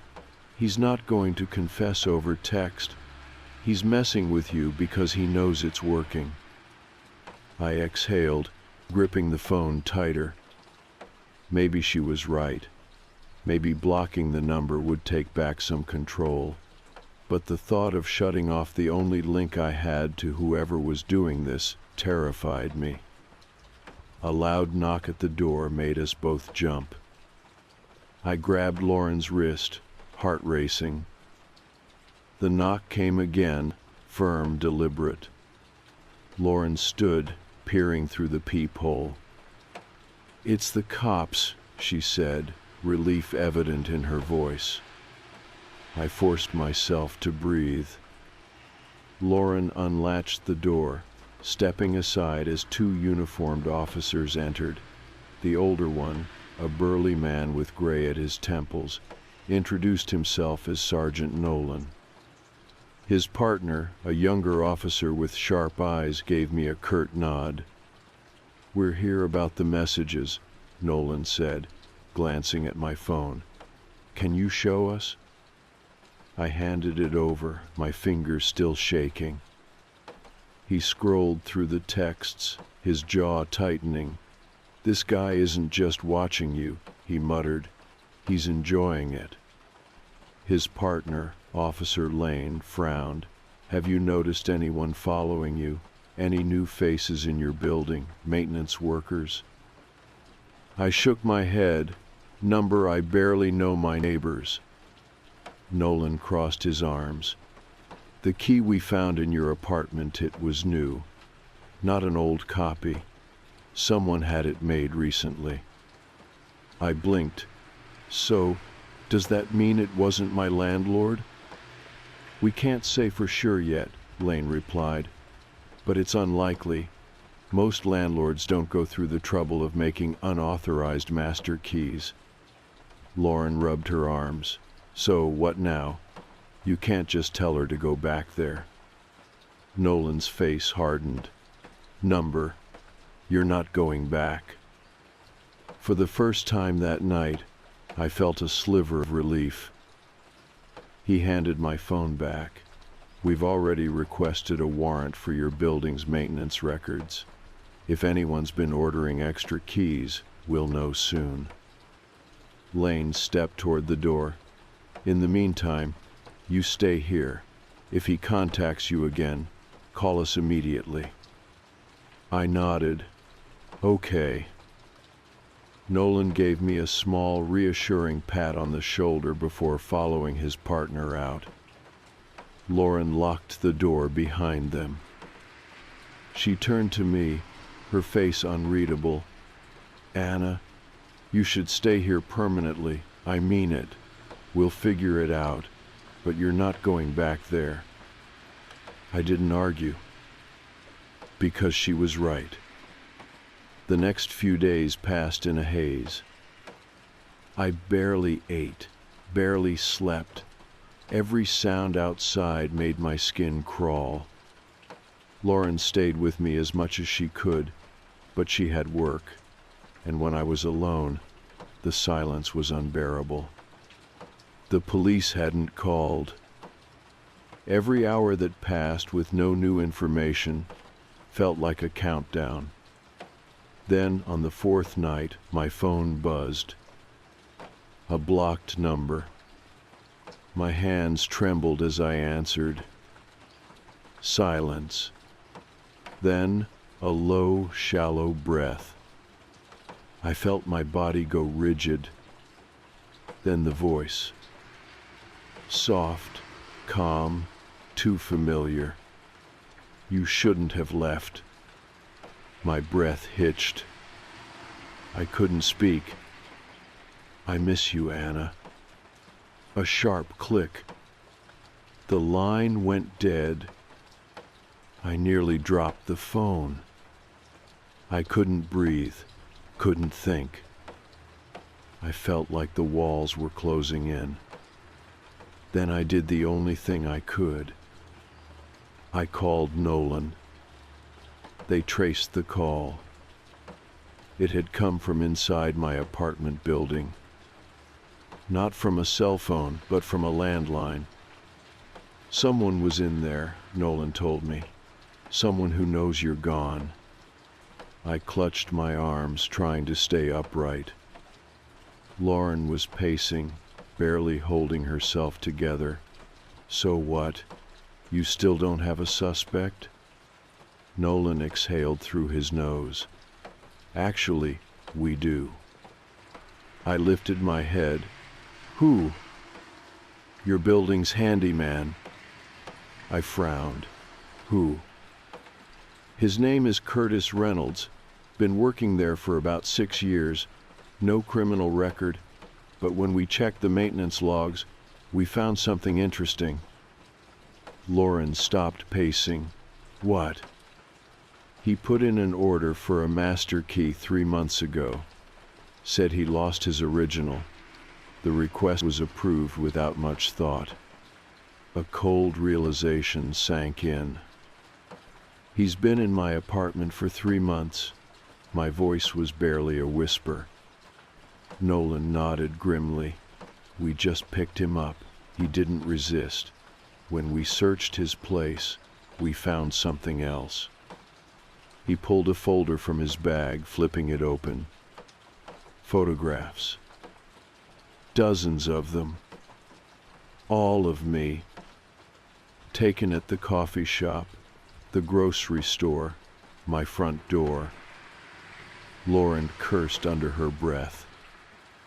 I covered my mouth, a wave of nausea hitting me. Then Nolan turned the page.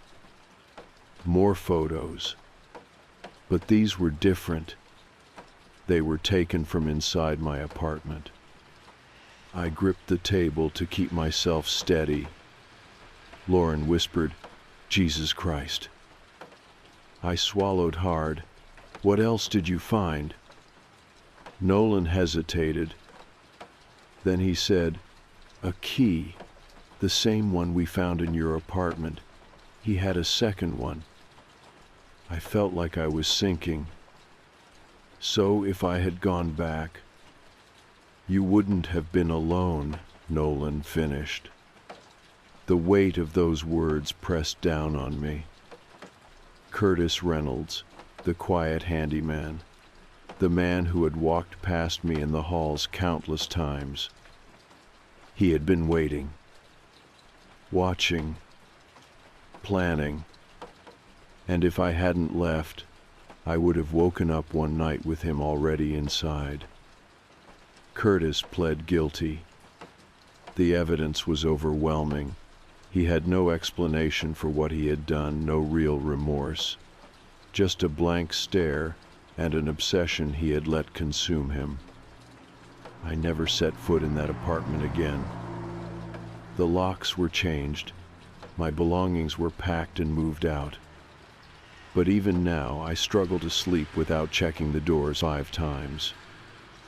I no longer trust the sound of a lock clicking into place. Because I learned something terrifying. Locks only work when you're the only one with the key. And if someone wants to get in badly enough, they'll find a way.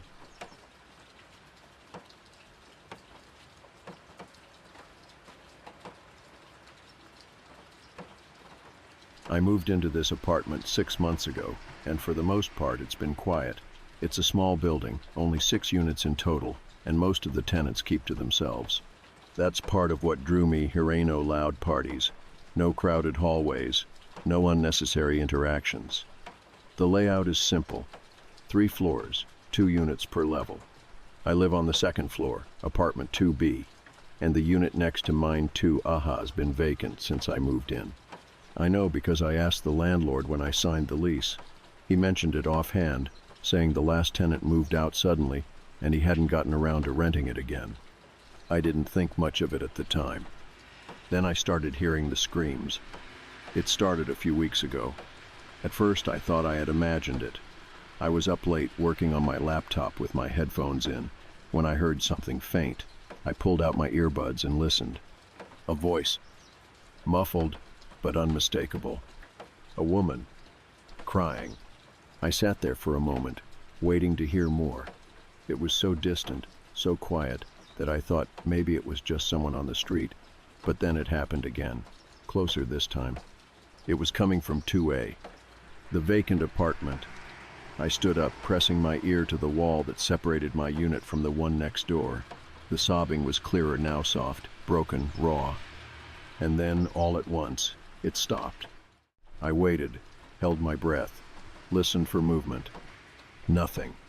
I told myself I was imagining things, that old buildings make weird noises, that maybe I had been hearing something from another floor, another unit. Another explanation that didn't involve someone crying in an empty apartment. That worked for one night. Then it happened again. This time, I was ready. I checked the clock, 2:03 a.m. The same sound-muffled sobs, like someone desperately trying to keep quiet but failing. I moved closer to the wall, listened. The crying grew louder, then suddenly cut off with a sharp gasp. And then, footsteps. Not mine. Not above me. Inside 2A, I backed away from the wall, my pulse hammering. There shouldn't be anyone in there. The landlord said it was empty. No one had moved in. I grabbed my phone and pulled up the building's emergency maintenance number. I hesitated. What was I supposed to say? I think I heard something in the empty apartment next door. I knew how that would go. They'd send someone over the next day, take a quick look around, and tell me I was hearing things. I locked my door instead. That night, I barely slept. The next morning, I caught my landlord in the hallway. He's an older guy, always wearing the same faded flannel and a pair of jeans that look like they've been through 100 washes too many. "Hey," I said, keeping my voice casual. "Someone moved into 2A?" He frowned. Number, still empty. I hesitated. "You sure?" His frown deepened. "Why?" I shrugged. "I thought I heard something last night. Sounded like someone was in there." He let out a dry chuckle. "Unless they're paying rent under the table, there shouldn't be." I tried to gauge his reaction. He didn't seem worried, didn't even seem particularly interested. "You got thin walls," he said, already turning toward the stairwell. "Sound carries." That was the end of the conversation. Thin walls. That was the answer I was supposed to accept. But thin walls don't explain what happened the next night. I was already on edge, lying in bed, staring at the ceiling, waiting. 2 a.m. Silence. 2:02 a.m. Still nothing. 2:05 a.m. Then, a knock. Not on my door. On the wall between my apartment and 2A. Slow, deliberate. 3 knocks. I sat up so fast I nearly lost my balance. I didn't move, didn't breathe. 3 more knocks. Closer. I forced myself to stand, my legs unsteady beneath me. I moved toward the wall, pressing my palm against the cold surface. The apartment was supposed to be empty. I knocked back.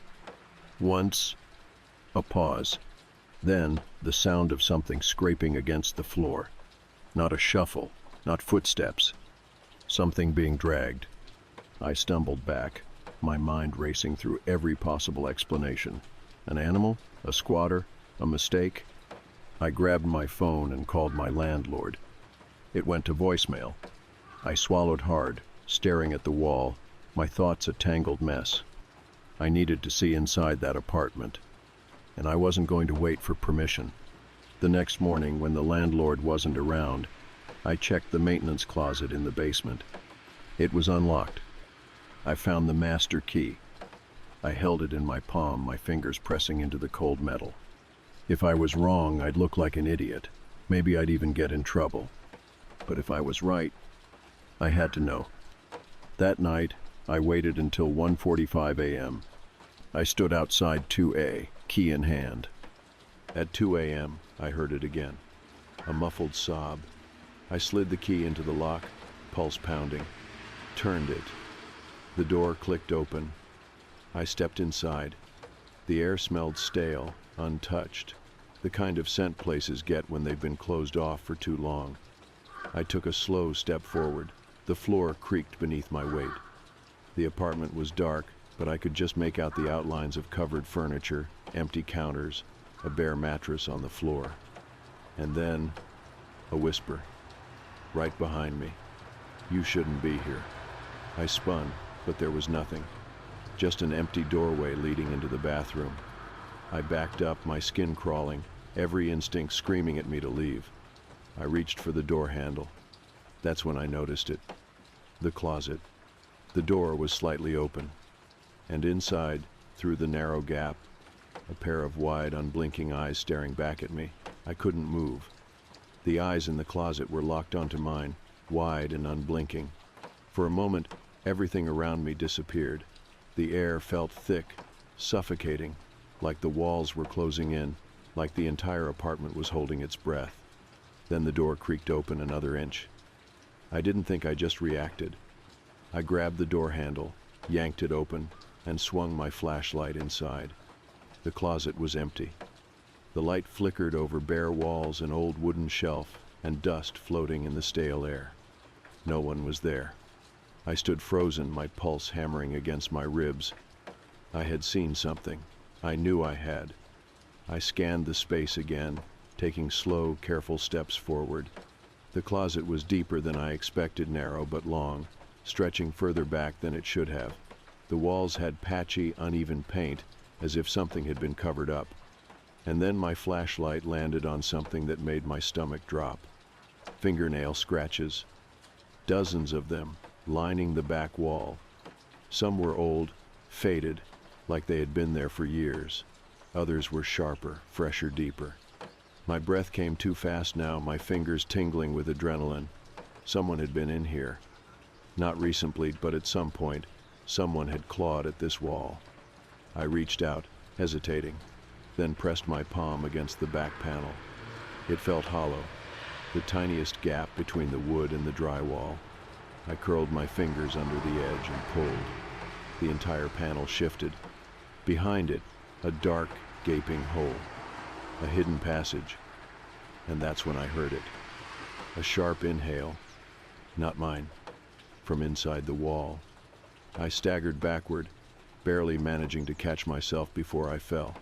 My flashlight wobbled in my grip, the beam slicing through the darkness like a blade. The breath had been soft, faint, but it was real. Someone was in there. I didn't stop to think. I grabbed the closet door, yanked it shut, and bolted. Out of 2A, out of the hallway, into my own apartment, where I locked both the deadbolt and the chain, my hands shaking as I slid to the floor. What the hell had I just found? I didn't sleep. The next morning I debated calling the cops, but what was I supposed to say? I think there's a hidden passage in an empty apartment, and I heard breathing inside it.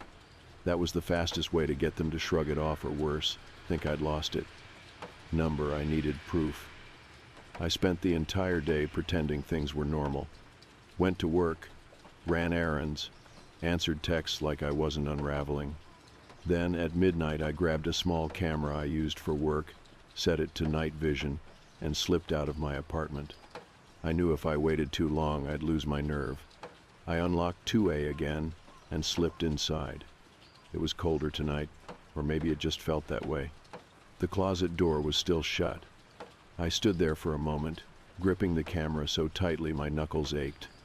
Then, I moved forward and opened the door. The closet looked exactly the same, scratches along the walls, the hollow panel, the passage behind it gaping like an open wound. I turned on the camera. Then, without giving myself time to hesitate, I reached inside. The air was cooler in there, stagnant. I pushed the camera in further, angling it toward the unseen space beyond. I hit record. Then I pulled my arm back and shut the closet door. I left immediately. Back in my own apartment, I locked the door behind me and sat on the floor, staring at the camera in my hands.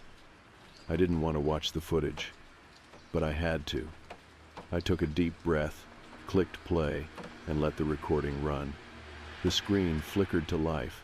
The grainy night vision captured everything in eerie green and black.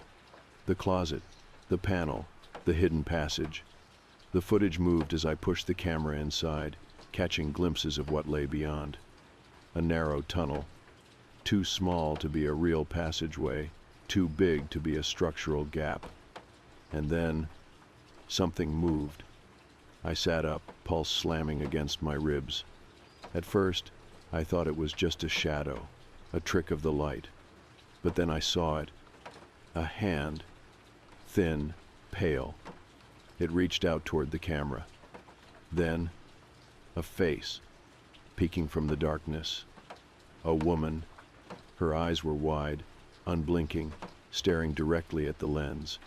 I could see every detail, the sharp bones of her face, the dark hollows under her eyes, her lips parted like she was about to speak. And then she lurched forward. The footage cut to static.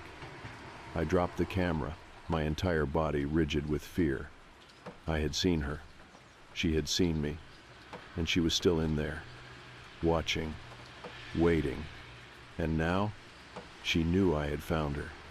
I sat there for a long time, staring at the camera like it might start playing on its own again, like maybe I had imagined what I had seen.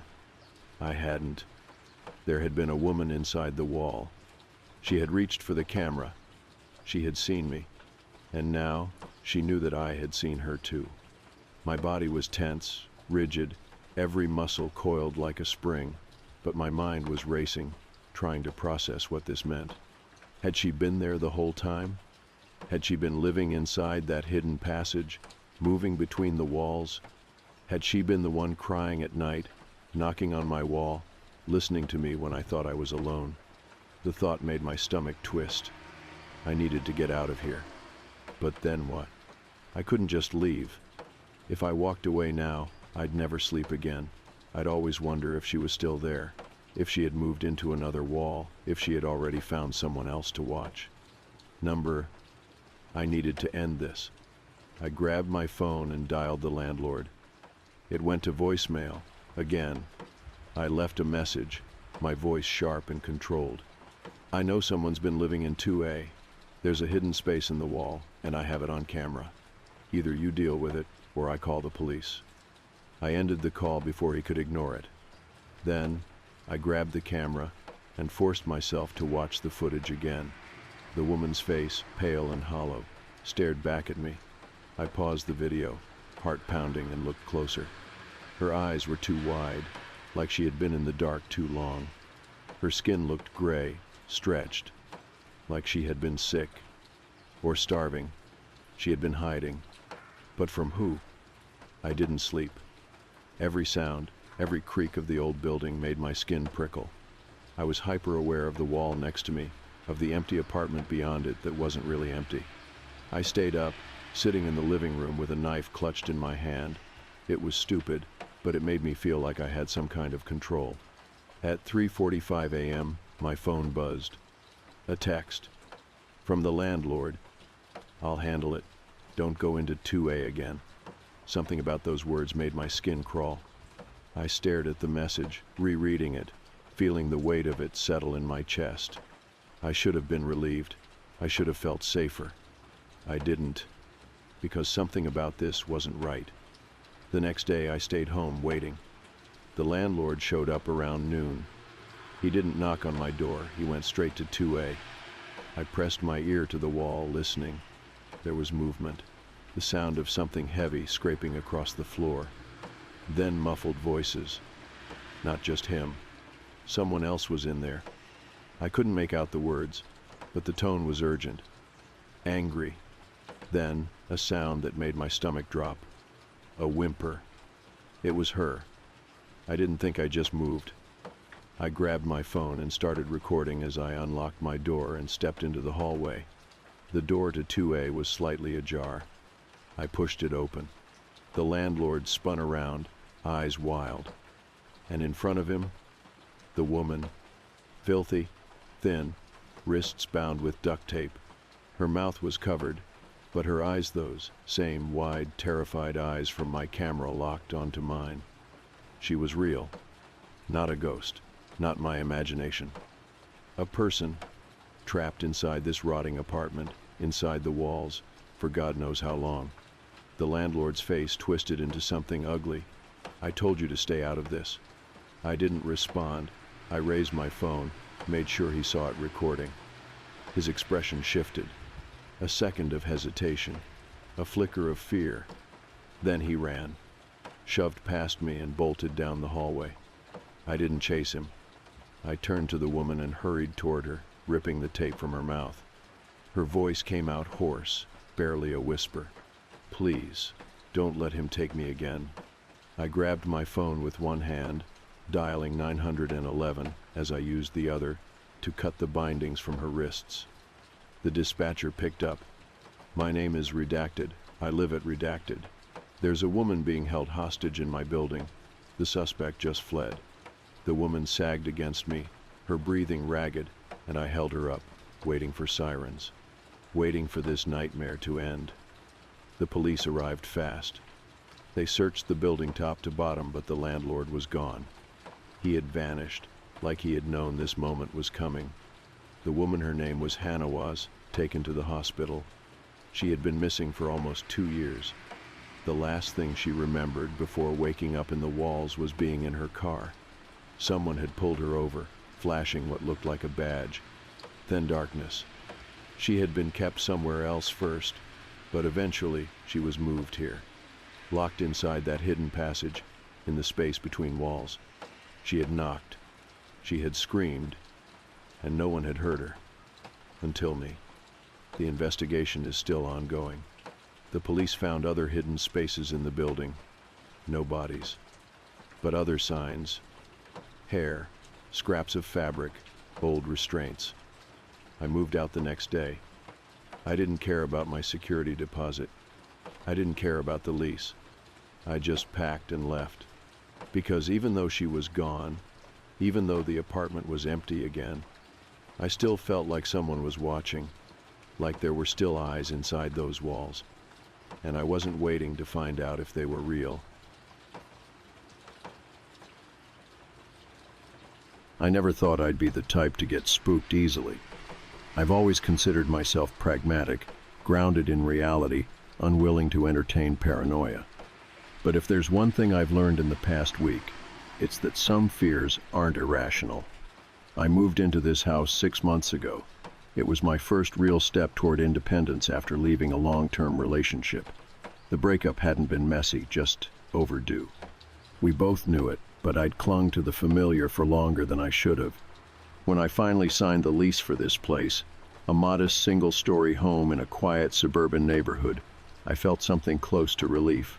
A fresh start, a space that was entirely mine. The house itself was nothing spectacular, but it was enough. 2 bedrooms, a small backyard, a driveway just wide enough for my car. The neighborhood was eerily still at night, which I found peaceful at first. After years of city life, the absence of sirens and distant chatter felt almost unnatural, but I adjusted. Because I lived alone, I took security seriously. I had a Ring doorbell camera installed the week I moved in, along with deadbolts and motion-activated lights. It wasn't paranoia, just common sense. I liked the idea of knowing who was outside before answering the door, and the notifications reassured me. For the first few months, the footage was uneventful, just passing cars, stray cats, and the occasional neighbor retrieving their mail. Then, last Wednesday, I got the first notification. It was 3:13 a.m. I woke to the soft chime of my phone alerting me to motion detected at the front door. Half asleep, I reached for my phone, expecting to see the usual: a car driving by, a possum rustling through the bushes. Instead, I saw him, a man standing perfectly still at the edge of my porch. His posture was unsettling, unnaturally rigid, his arms hanging limply at his sides. He wasn't facing the door, not directly. His head was tilted downward, chin just slightly tucked in, as if he were looking at the camera through his brow. I stared at the image, my pulse beginning to thud dully in my ears. There was something profoundly unsettling about his stillness. He wasn't shifting his weight, wasn't adjusting his stance. He just stood there. I watched for several minutes, expecting him to move, to ring the doorbell, to knock, but he never did. After what felt like forever, I turned on the microphone feature and spoke, my voice groggy but firm. "Can I help you?" The man didn't react. I watched the screen, waiting for even the smallest movement, a flinch, a turn of the head, but he remained utterly motionless. A cold, prickling sensation crawled up my spine. I cleared my throat and tried again. "Sir, are you okay?" Nothing. Then, as if someone had pressed fast forward on a tape, he turned and walked away. The suddenness of his movement jarred me. He didn't pause, didn't hesitate, just turned on his heel and strode off into the night, disappearing past the edge of my camera's frame. I sat there, staring at the now empty porch, my mind racing. What the hell was that? A lost drunk? Someone with a mental illness?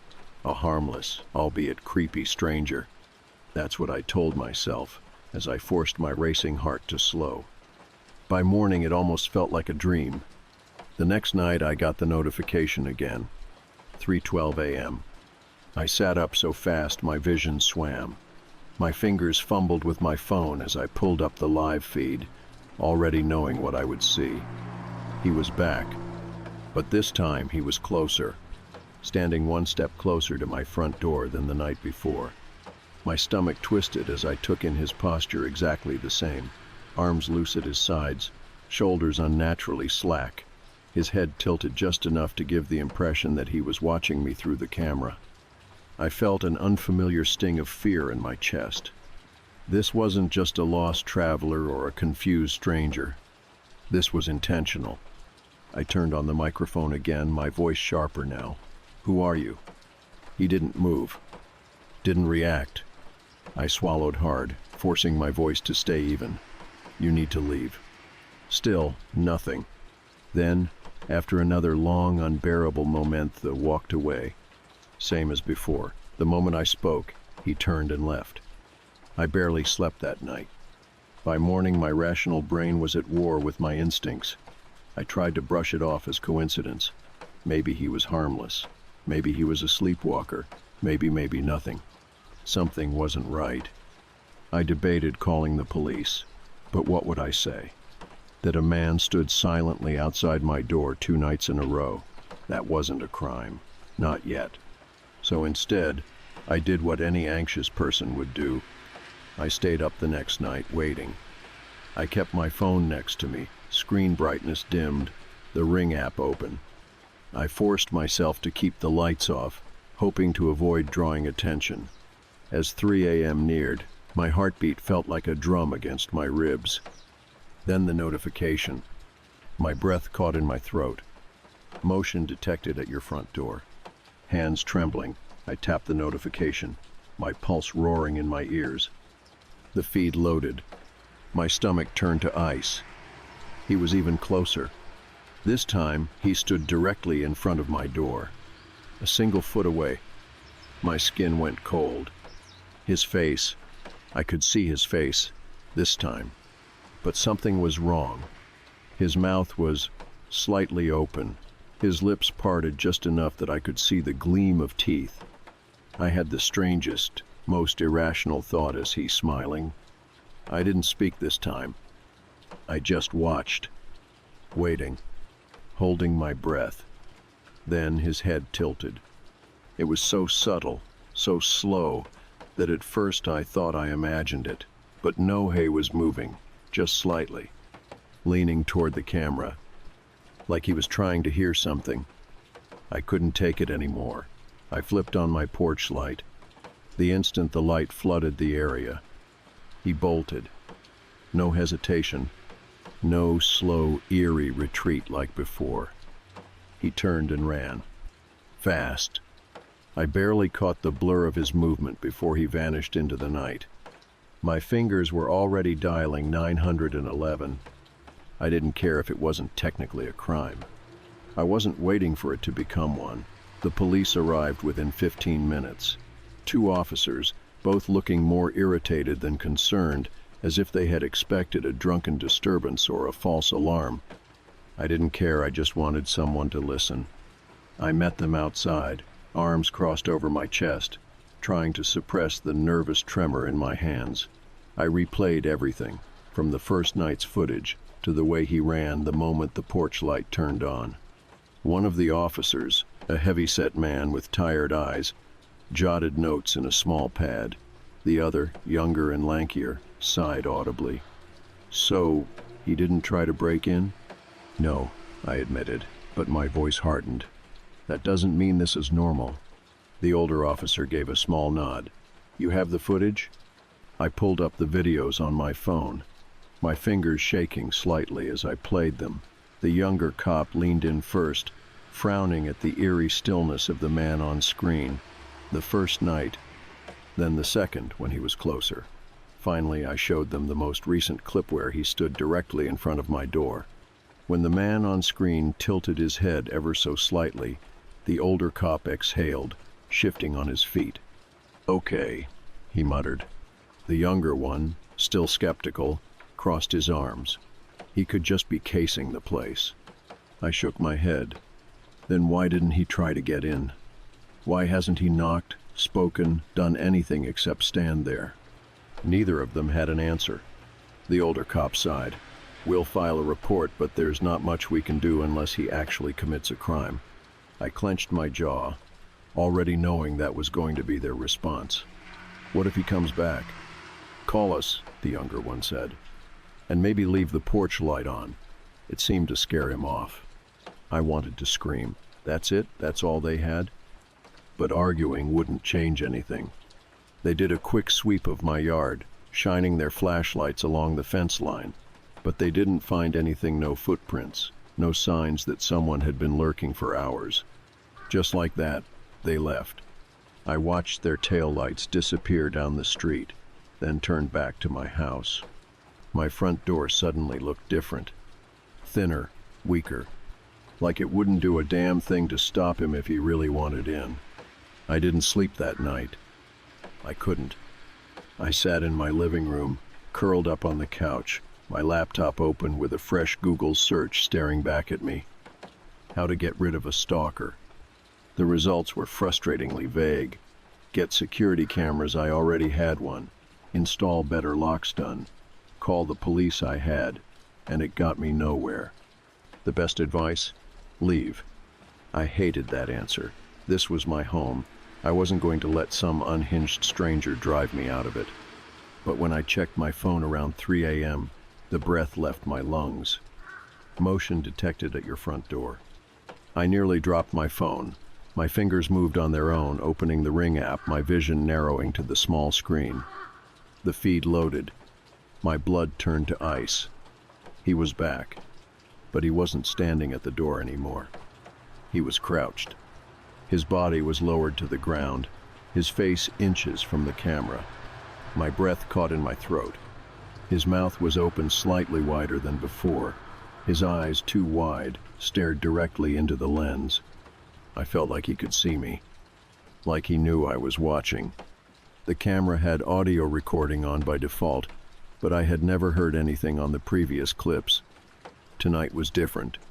I turned up the volume and nearly dropped my phone. He was whispering. I couldn't make out the words at first, just a low, murmuring hum, like he was talking to himself. Then suddenly his voice became clear. The notification sat on my screen like a warning I wasn't ready to face. Motion detected in your backyard. I stared at the words, my mind momentarily blank, my body frozen in place. The house felt too quiet. The air around me had a thickness to it, like the silence itself was waiting for me to react. My hand trembled as I tapped the notification. The video feed loaded. My stomach lurched.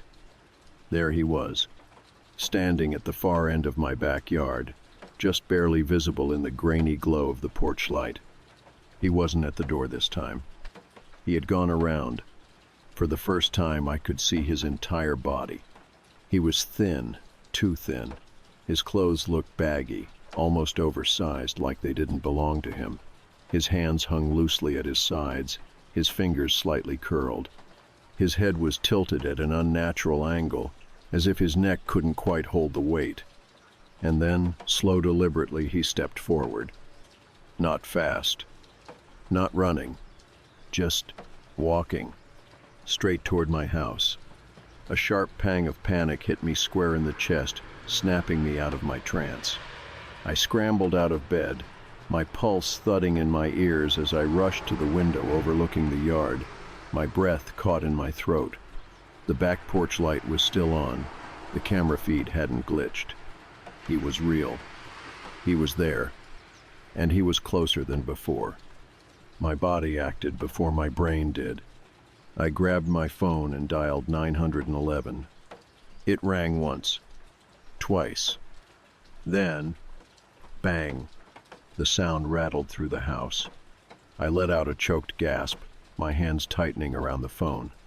The operator's voice came through. 911, what's your emergency? There's... My voice came out, ragged, breathless. I turned back to the window. He was gone. I blinked rapidly, my vision scanning the yard. The spot where he'd been standing was empty. No sign of movement, no retreating figure, nothing. The operator's voice came again. Hello? I swallowed, forcing myself to speak. Someone's in my backyard. The words felt foreign, like I wasn't the one saying them, like I was still trying to convince myself this was actually happening. Are they attempting to enter your home? I didn't know. My hands shook violently as I flipped through my camera feeds. Front door? Clear. Side yard? Empty. Backyard? No one there. But that didn't make sense. Where the hell did he go? The only way out of the backyard was through the gate or over the fence, and I hadn't heard either move. Officers are en route, the operator said, her tone calm but firm. Stay inside. Do not engage with them. I barely muttered a response before hanging up. Then, cautiously, I made my way toward the back door. Every instinct in my body was screaming, don't. But I had to see. I kept the porch light on, my fingers hovering over the deadbolt. My other hand gripped the baseball bat I had grabbed from my closetta, useless weapon, but still, something. My breath felt too loud in the silence. I pressed my eye to the peephole. Darkness. Nothing but the faint glow of the porch light bouncing off the wooden fence. Where the hell did he go? Then, a tap. I nearly dropped the bat. A soft, rhythmic tap coming from the side of the house. I turned, my stomach twisting. My side window. Slowly, hesitantly, I crept toward it, my pulse hammering in my ears. The window had blinds, partially drawn, leaving just an inch of open space at the bottom. I didn't want to look, but I had to. I leaned forward, just enough to see through the small gap. And there he was. His face, right up against the glass. My breath hitched. My entire body seized with cold, gut-wrenching terror. He was grinning. A wide, unnatural grin stretched across his too thin face. His lips were parted slightly, just enough to show his teeth. And his eyes, they weren't right. Not crazed, not angry, just focused, intentional. Like he was enjoying this. Like he knew exactly what he was doing. I stumbled back so fast I nearly tripped. My shoulders slammed against the wall, my breath coming in sharp, ragged gasps. Then sirens. The sudden wail of police sirens tore through the quiet night. Red and blue lights flashed through my windows. And just like that, he was gone. The cops didn't find him. Again. They searched the entire property, the surrounding yards, even a few blocks down the street. Nothing. No footprints. No signs of forced entry. Like he had vanished. I stood outside, wrapped in a blanket, my entire body still shaking violently. One of the officers, the same sharp-eyed woman from before, approached me. "Are you absolutely sure it was the same man?" I shot her a look. I saw his face. Her expression stayed neutral, but something behind her eyes shifted.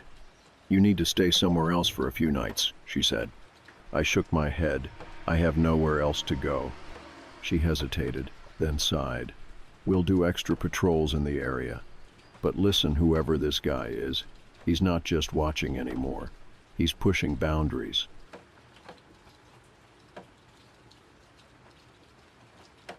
I don't know where to start with this, but I can say for certain that I'll never live alone again. This happened about 6 months ago, and I still can't sleep without checking the vents in every room. I still can't walk into my apartment without scanning the ceiling, looking for any signs that something or someone has been there. Even now, just typing this out makes my hands shake. For context, I had just moved into my new apartment a few months before everything started. I'd gotten out of a long-term relationship, and for the first time in years, I wanted a space that was entirely my own. It was a small, one-bedroom unit in a decently nice neighborhood just outside of Seattle. Not a luxury apartment by any means, but cozy. The kind of place where you could hear your neighbors through the walls if they were being too loud, but otherwise it was quiet. That's what I liked about it. Just enough life around me to feel safe, but still peaceful enough to feel like home. I lived on the second floor, and because the building was older, the vents were huge. Not the tiny little slits you see in newer apartments, but the large metal grates, big enough that I could have easily stuck my whole arm inside. They weren't just in the ceiling either. There was one directly on the wall in my bedroom, another in the hallway, and one in the living room near the floor. I didn't think much of it at the time, other than how obnoxiously big they were. I should have thought more about them. It started with little things. I remember the first night I noticed it, because I was lying in bed, exhausted, half asleep, when I heard it. A soft, scratching sound. It wasn't loud, just barely audible over the hum of my ceiling fan. It wasn't even consistent, just a few small noises here and there coming from the vent on my bedroom wall. I remember thinking it was probably just the building settling, or maybe the wind hitting it at a weird angle. But then I heard it again, a faint shuffling. It was so soft that I almost convinced myself I had imagined it. I got up, turned on my bedside lamp, and stared at the vent for a while. It was pitch black behind the metal grate. No movement, no sound. After a few minutes, I shook it off and went back to sleep. The next morning, I forgot about it. For the next few weeks, the noises became something I just got used to. I convinced myself it was mice, maybe even a rat.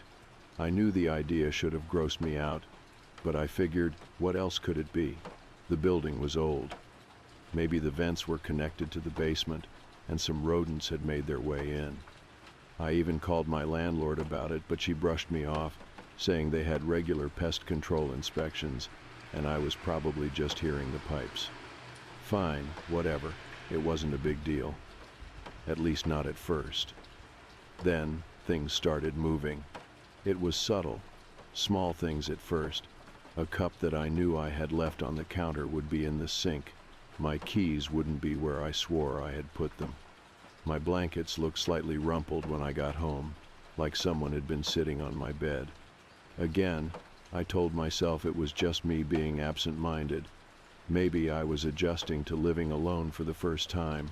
I'd always lived with someone before, so maybe I was just noticing things more. Then one night I woke up to my closet door open. I went back the next morning convinced I'd overreacted. Maybe it really was just a trick of the light. Maybe I'd let my nerves get the best of me. That's what I told myself as I unlocked my door, heart pounding in my chest. The apartment looked the same, nothing out of place. The vent in the living room was secure, no signs of anything being disturbed. I stood there for a long time, just staring at it. Then finally I laughed, a nervous, shaky laugh. I had freaked out over nothing. But the feeling didn't go away. The air still felt off, stagnant, heavy, like someone had been breathing in it all night. I shook it off and went about my day, trying to ignore the irrational feeling that someone was watching me. That night I locked my bedroom door. I had never done that before, but something told me I needed to. I told myself it was just to help me sleep better. Around 3 a.m. I woke up to a sound. A long, slow creak. My closet door. I wasn't imagining it this time. I could hear it moving. I went back the next morning, convinced I'd overreacted. Maybe it really was just a trick of the light. Maybe I'd let my nerves get the best of me. That's what I told myself as I unlocked my door, heart pounding in my chest. The apartment looked the same, nothing out of place. The vent in the living room was secure, no signs of anything being disturbed. I stood there for a long time, just staring at it. Then finally I laughed, a nervous, shaky laugh. I had freaked out over nothing. But the feeling didn't go away. The air still felt off, stagnant, heavy, like someone had been breathing in it all night. I shook it off and went about my day, trying to ignore the irrational feeling that someone was watching me. That night I locked my bedroom door. I had never done that before, but something told me I needed to. I told myself it was just to help me sleep better. Around 3 a.m. I woke up to a sound. A long, slow creak. My closet door. I wasn't imagining it this time. I could hear it moving. I lay frozen in bed, my body stiff with terror as I listened. My breath was shallow, barely daring to move. I squeezed my eyes shut, telling myself that maybe I had left a window open, that a draft had pushed it slightly. But my brain kept screaming, "You locked the windows. You locked everything." The door creaked again. This time it was louder, more deliberate. I had to look. Slowly, I turned my head toward the closet. The door was open. Not wide, just a few inches, but it had been closed when I went to bed. My stomach turned. My pulse pounded in my ears, and I gripped the sheets so tightly my fingers ached. I wanted to move, to run, but my body refused to cooperate.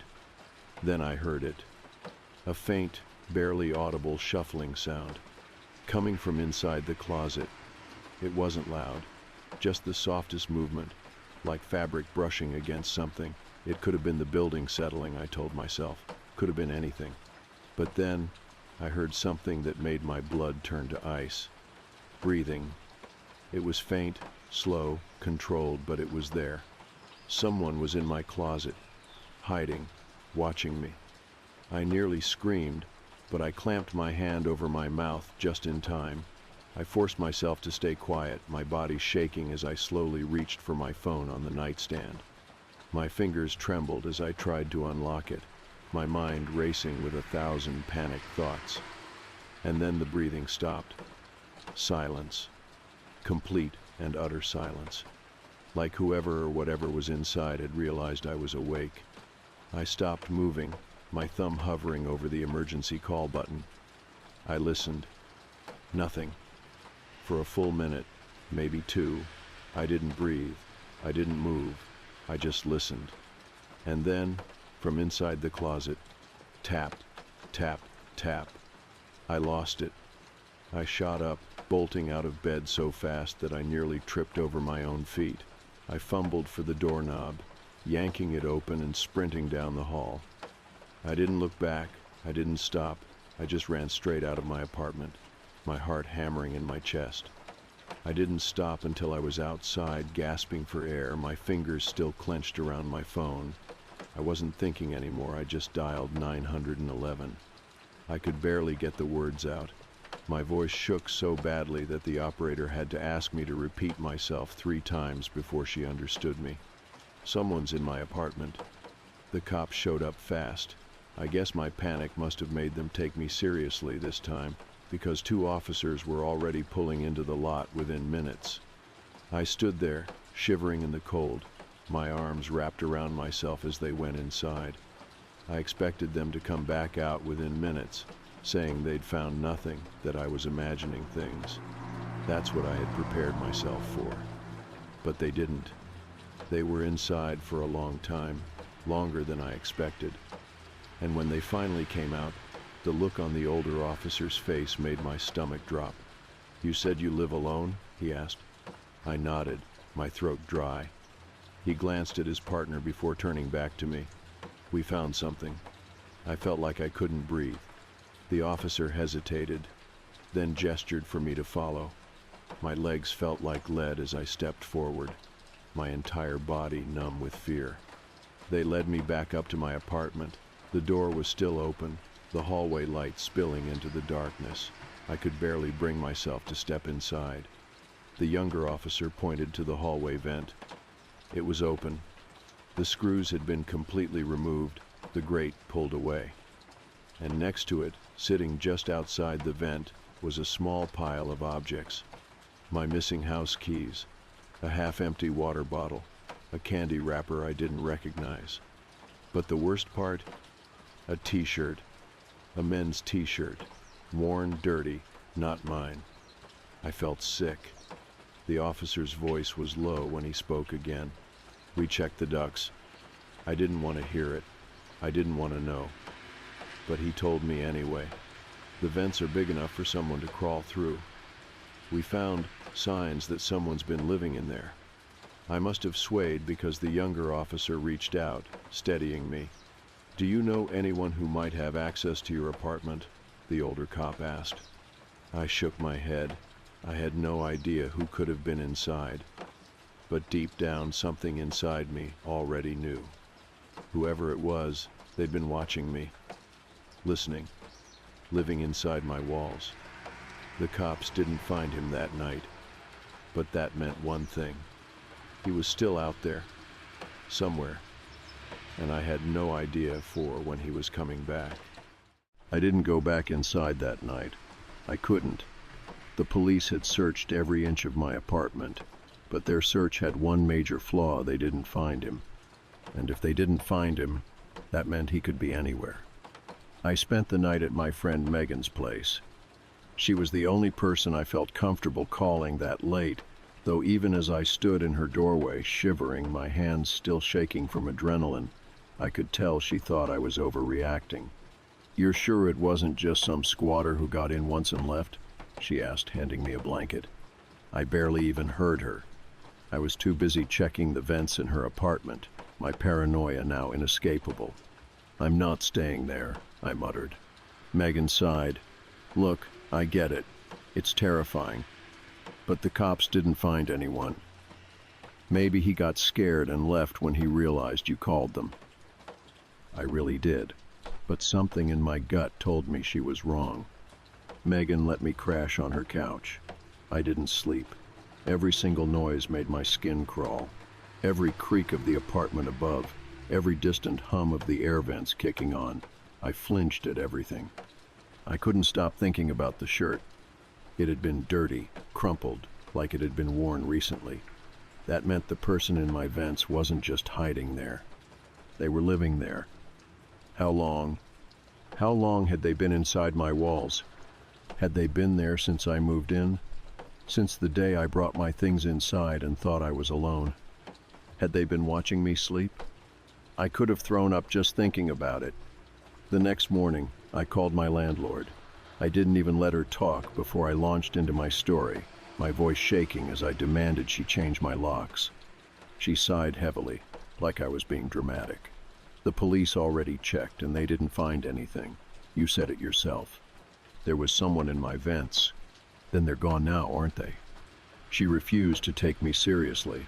I don't know if she thought I was lying or just trying to get out of my lease, but by the end of the conversation it was clear she wasn't going to do a damn thing. That's when I knew. I had to get out of that apartment. I started looking for a new place that same day. I didn't care about breaking my lease. I didn't care about losing my security deposit. I just needed out. That night, I went back to my apartment for the first time since calling the police. Megan came with me honestly. I don't think I would have gone alone. Walking in felt wrong. The air was thick, heavy, like stepping into a place I didn't belong anymore. I had only come to grab my essentials clothes, toiletries, my work laptop. I wasn't planning to stay. I kept my movements quick, stuffing things into bags as fast as I could. I refused to look at the vents. Then Megan asked, "Did you leave that open?" I turned. She was staring at my bedroom closet. The door was open, only a few inches just like before. My stomach dropped. I had locked it before I left. I knew I had. My fingers clenched around the strap of my bag. "We're leaving." Megan looked at me, eyes widening. "Don't you want to check?" "Number." I grabbed my bags and practically shoved her out the door. I didn't even bother locking it behind me. I didn't care anymore. We got back to her place, and Megan finally stopped arguing with me. I think, for the first time, she actually believed me. I spent the next few days looking for a new apartment. I didn't go back, not even to pack more things. I just left. Then, 4 days later, I got a call from my landlord. "You're moving out?" she asked. "Yeah," I said flatly. She let out an annoyed sigh. "You could have at least told me instead of abandoning your unit." I didn't respond. She was quiet for a moment. Then her tone shifted. "Well, I'm glad you weren't there last night." My breath caught. Why? There was another pause. Then finally she spoke. The downstairs neighbor called the cops. She heard noises coming from your apartment. My throat went dry. She said it sounded like someone moving around. I felt like I was going to be sick. She thought maybe you had come back, but when the cops got there, they found the place empty. What are you saying? Another pause. When they checked, the front door was locked, she said. But the vent in your living room was open. I couldn't breathe. They think whoever it was came back. I felt dizzy. My ears were ringing. Then she added, almost as an afterthought, they also found something in your closet. Eyes. What? Another beat of silence. A blanket and some empty water bottles. My pulse stopped, like someone had been sleeping there. I hung up the phone. I sat there, staring at the floor, my hands trembling so violently that my entire body shook with them. The reality of it hit me all at once. I never went back to that apartment, not even once. I didn't care about my furniture, my security deposit, or the things I left behind. Nothing was worth stepping foot in that place again, knowing what had been inside with me.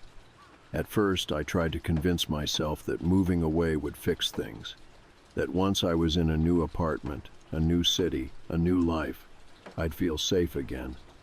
But I didn't. I moved in with Megan for a while, trying to get my footing. She did her best to make me feel comfortable, but I could tell she was worried about me. I wasn't sleeping. I barely ate. Every night, I lay awake in the darkness, my ears tuned to the silence, my eyes locked on the air vent across the room. I knew it was empty. I had checked it 100 times. But that didn't stop me from imagining him in there, waiting, watching, breathing. I couldn't take it anymore. A week after I left the apartment for good, I went to the police station. I didn't know what I expected, I just wanted answers. I wanted to know if they had found him. The officer at the front desk recognized me immediately. I could tell by the way his face shifted, his polite expression faltering for just a second before he forced it back into place. "Ma'am," he said, clearing his throat, "you're the one, wow, from the apartment?" "Yes." My voice came out hoarse. I hadn't spoken much in days. He nodded and glanced at his computer, typing something in. I watched his eyes scan the screen. Then, slowly, he looked back up at me. "There was an investigation," he said carefully. "But the suspect hasn't been identified." I stared at him. "What do you mean?" He exhaled through his nose, clearly choosing his words. "We found evidence that someone had been living in the vents, but we have no leads on who they were." I felt a sickening wave of nausea. "So, he's still out there?" The officer hesitated. "We don't have any reason to believe he's still in the building. He could have been a transient someone, using the ventilation system to move between units. He may have left once he realized the police were involved." I wanted to believe that, but something inside me knew it wasn't that simple. Still, the conversation ended there. No suspect, no arrest, no closure. I went back to Megan's that night and sat in the dark for a long time, staring at the ceiling. My body wouldn't stop shaking. If they hadn't found him, if they hadn't identified him, that meant he was still out there. I tried to move on. I finally found a new place, a small studio in a newer building, with sealed air vents and no crawl spaces. The very first thing I did before signing the lease was inspect every wall, every corner, every possible hiding space. Still, the paranoia followed me. For months, I checked my closets every single night before bed. I lined the vents with furniture, even though I knew there was no space behind them for anyone to hide. I didn't sleep well, ever. I started sleeping with a knife under my pillow. I told myself I was being ridiculous, that I was letting my fear control me. But some fears aren't irrational. Some fears are born from reality. 6 months later, I got a call from a different police department. It was early, too early, the kind of call that immediately makes your stomach drop before you even answer. The voice on the other end was serious. "Is this my name?" I sat up in bed, gripping my phone. "Yes?" The next sentence made my blood run cold. "We have a man in custody. We believe he may be connected to your case." I sat there silent. My brain couldn't process what I had just heard. The officer continued, "Do you have time to come in for a statement?"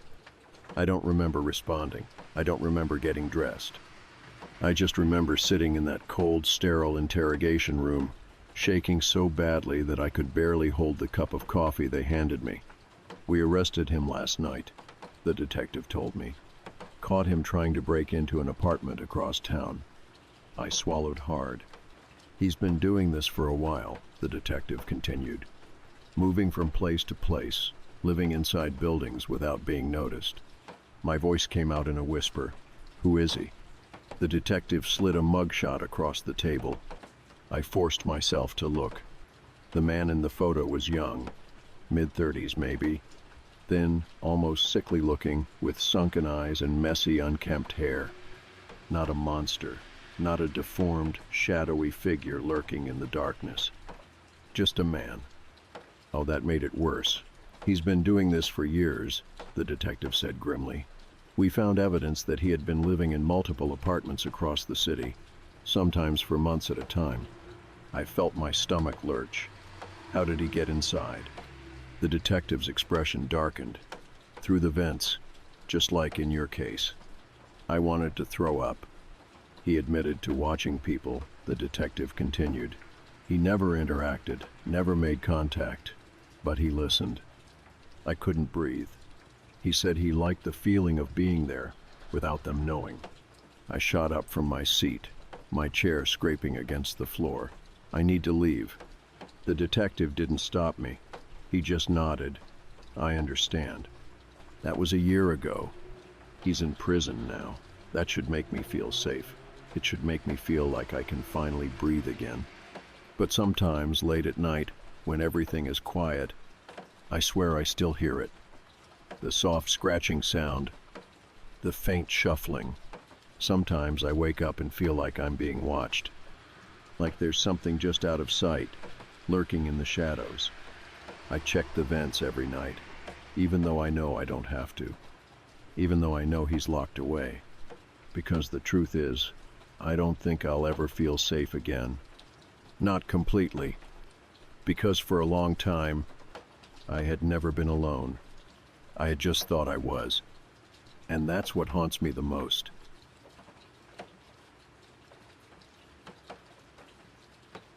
For context, I'm a middle-aged man living on the outskirts of Whitford, a quiet market town in northern England. My house sits at the end of a long country lane, the last in a row of older stone-built homes. There's a railway track that runs behind my back garden, though it's mostly freight trains and the occasional late-night passenger service.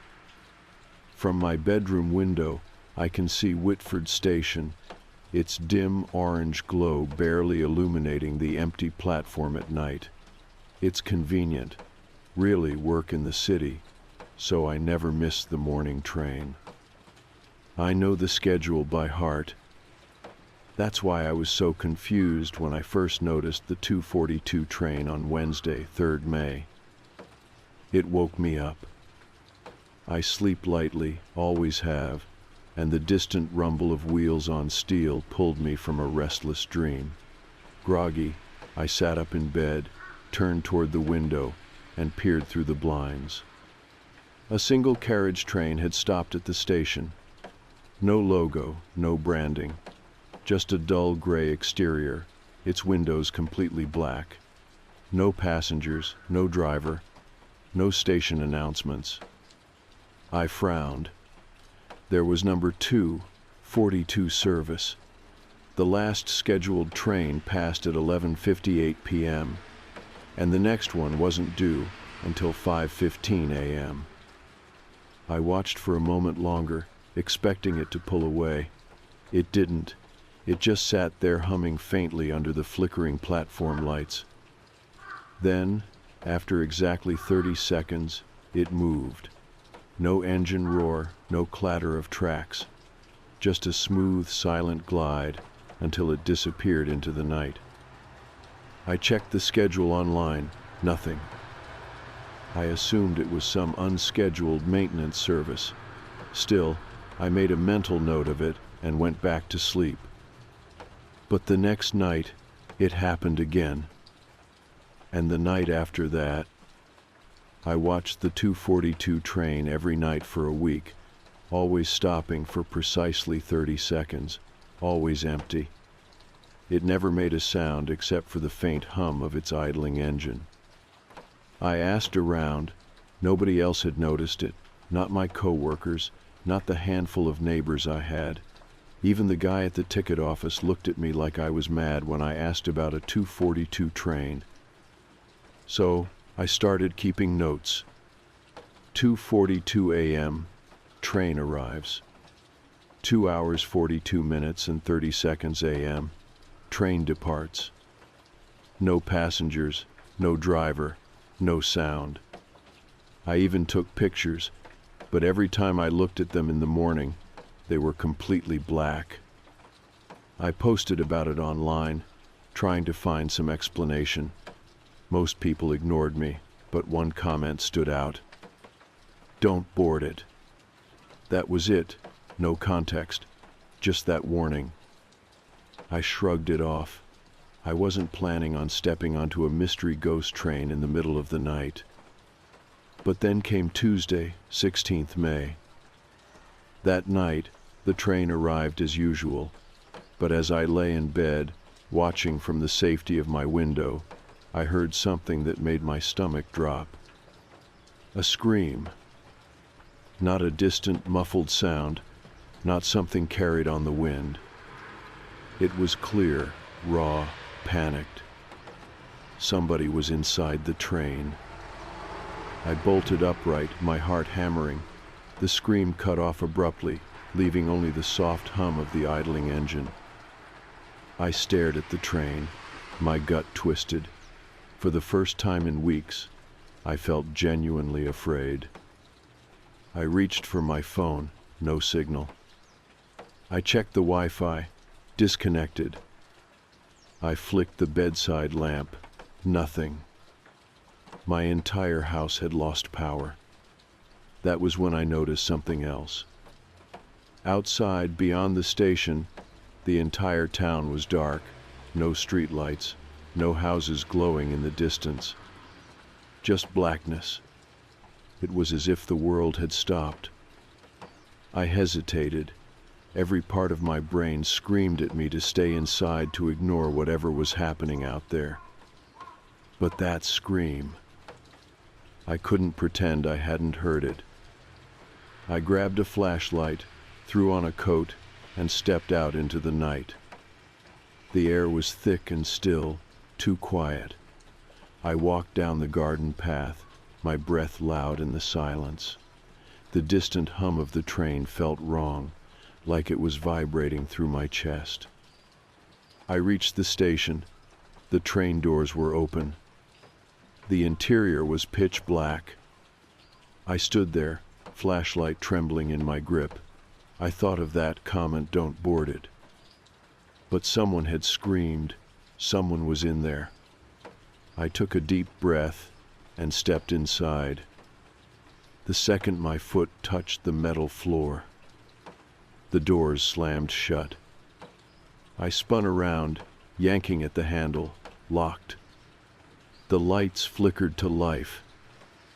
And then I saw her.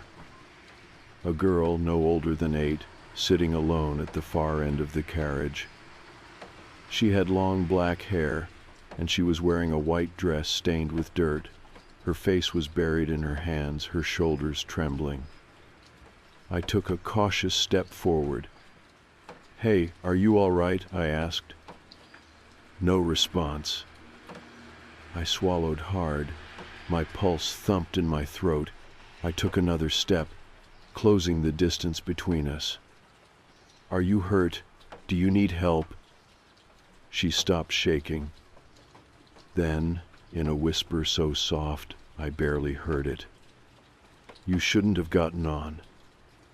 My flashlight flickered and died. Darkness swallowed us whole. Then, from the far end of the carriage, a sound. Low, wheezing breaths.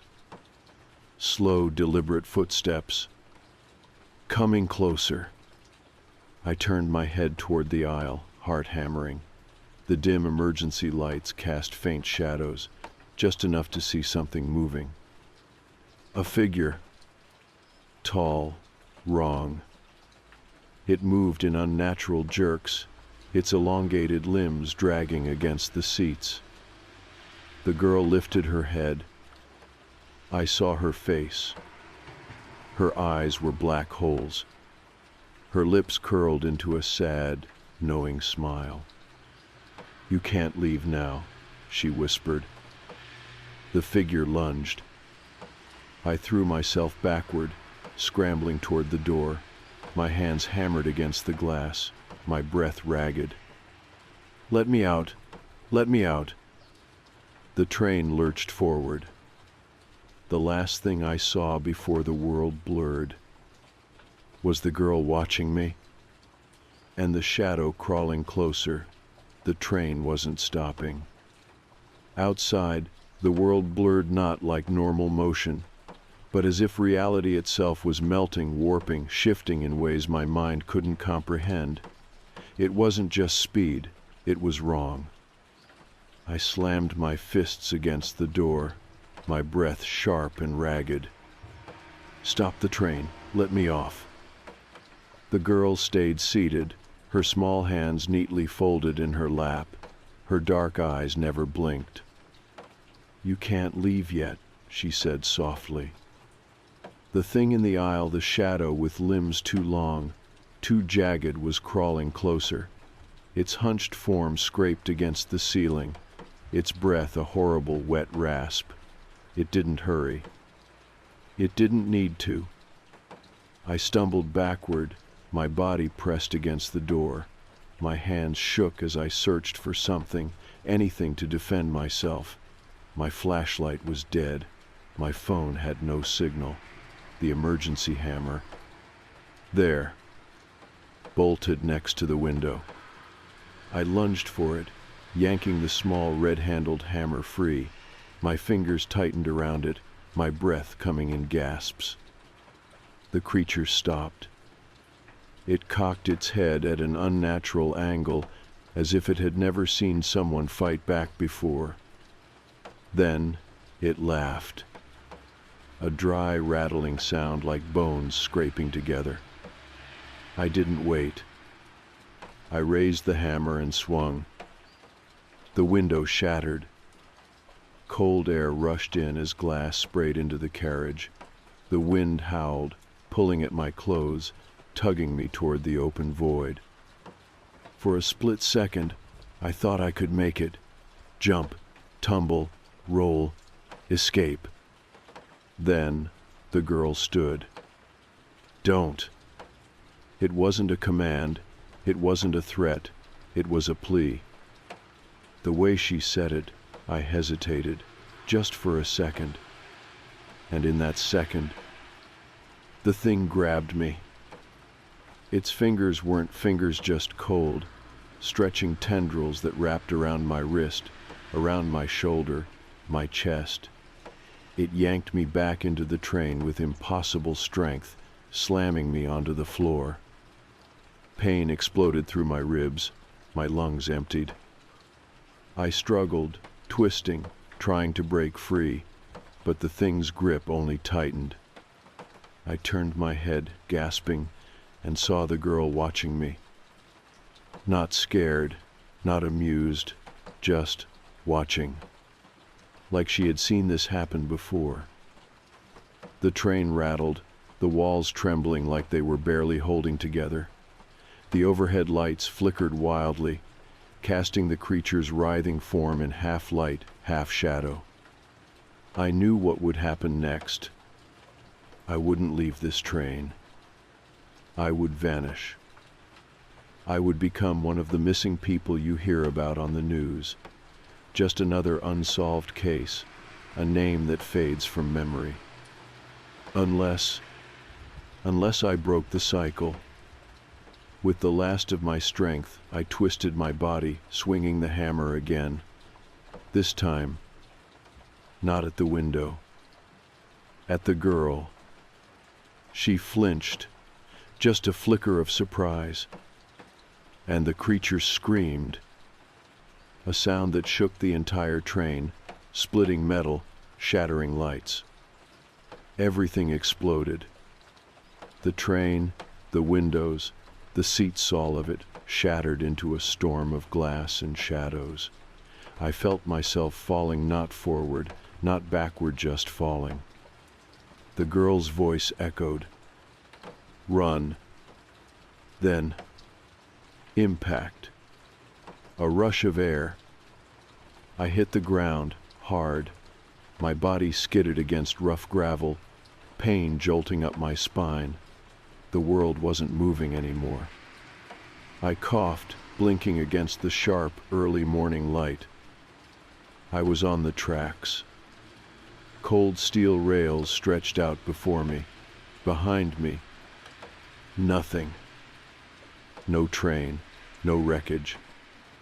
Just empty, silent railway tracks. I was alive. I groaned, rolling onto my back. My ribs screamed in protest. My palms were scraped raw. I forced myself to sit up, looking around. Whitford Station was ahead. The sun was rising.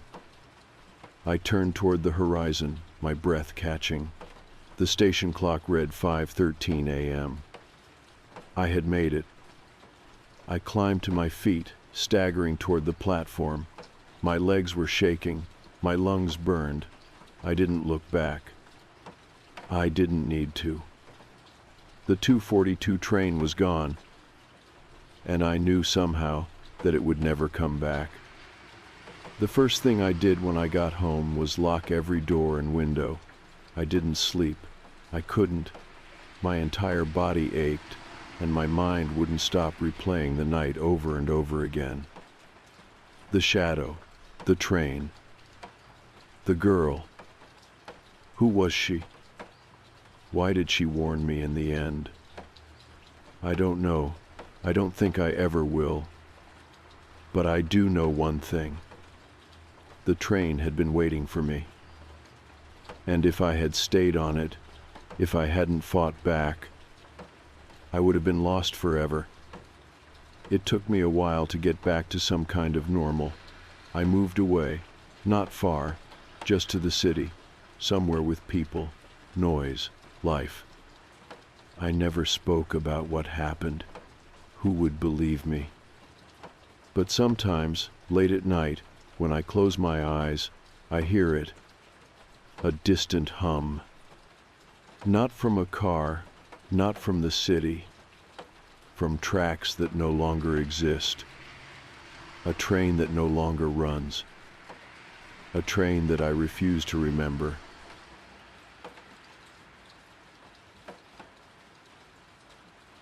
I never imagined I'd turn to the dark web for work. But when the pandemic hit, I had no choice. I was a software engineer, working for a mid-sized tech firm that went under in the first few months of the lockdown. No severance, no unemployment benefits. Just an email telling me to pack my things and a final paycheck that wouldn't cover even a month's rent. My wife Anna was immunocompromised. We had a 2-year-old son, Liam, and neither of us could afford to get sick. That meant no in-person jobs, no delivery gigs, no manual labor. At first I tried freelancing. I posted my resume everywhere, Upwork, Fiverr, LinkedIn. But companies weren't hiring. They were collapsing. Tech jobs had dried up. I burned through our savings. Then I maxed out my credit cards. The eviction notice was the final straw. That's when Ben reached out. We had gone to college together. Both of us had studied computer science. Both of us had dreamed of working for Silicon Valley startups. He had always been a step ahead of me. always knew where the real money was. "You're looking in the wrong places," he told me. "What do you mean?" "You think businesses are hiring?" "Nah, man. But the dark web is." I laughed, thinking it was a joke. "Yeah, let me just start working for cybercriminals. That won't ruin my life." "Not all jobs there are illegal," he said. "There's private contracts, weird niche gigs that don't exist anywhere else. High pay, fast turnaround. Some of them are totally above board." I hesitated. "And the others?" Ben sighed. "Look, it's up to you, but I know you need money, and fast." He wasn't wrong. The next day, I met him over a private, encrypted connection, and he walked me through setting up a secure dark web identity. New username, new email, new wallet. "Welcome to the underworld," he said. And with that, I started searching for work. Most of the job postings were disturbing.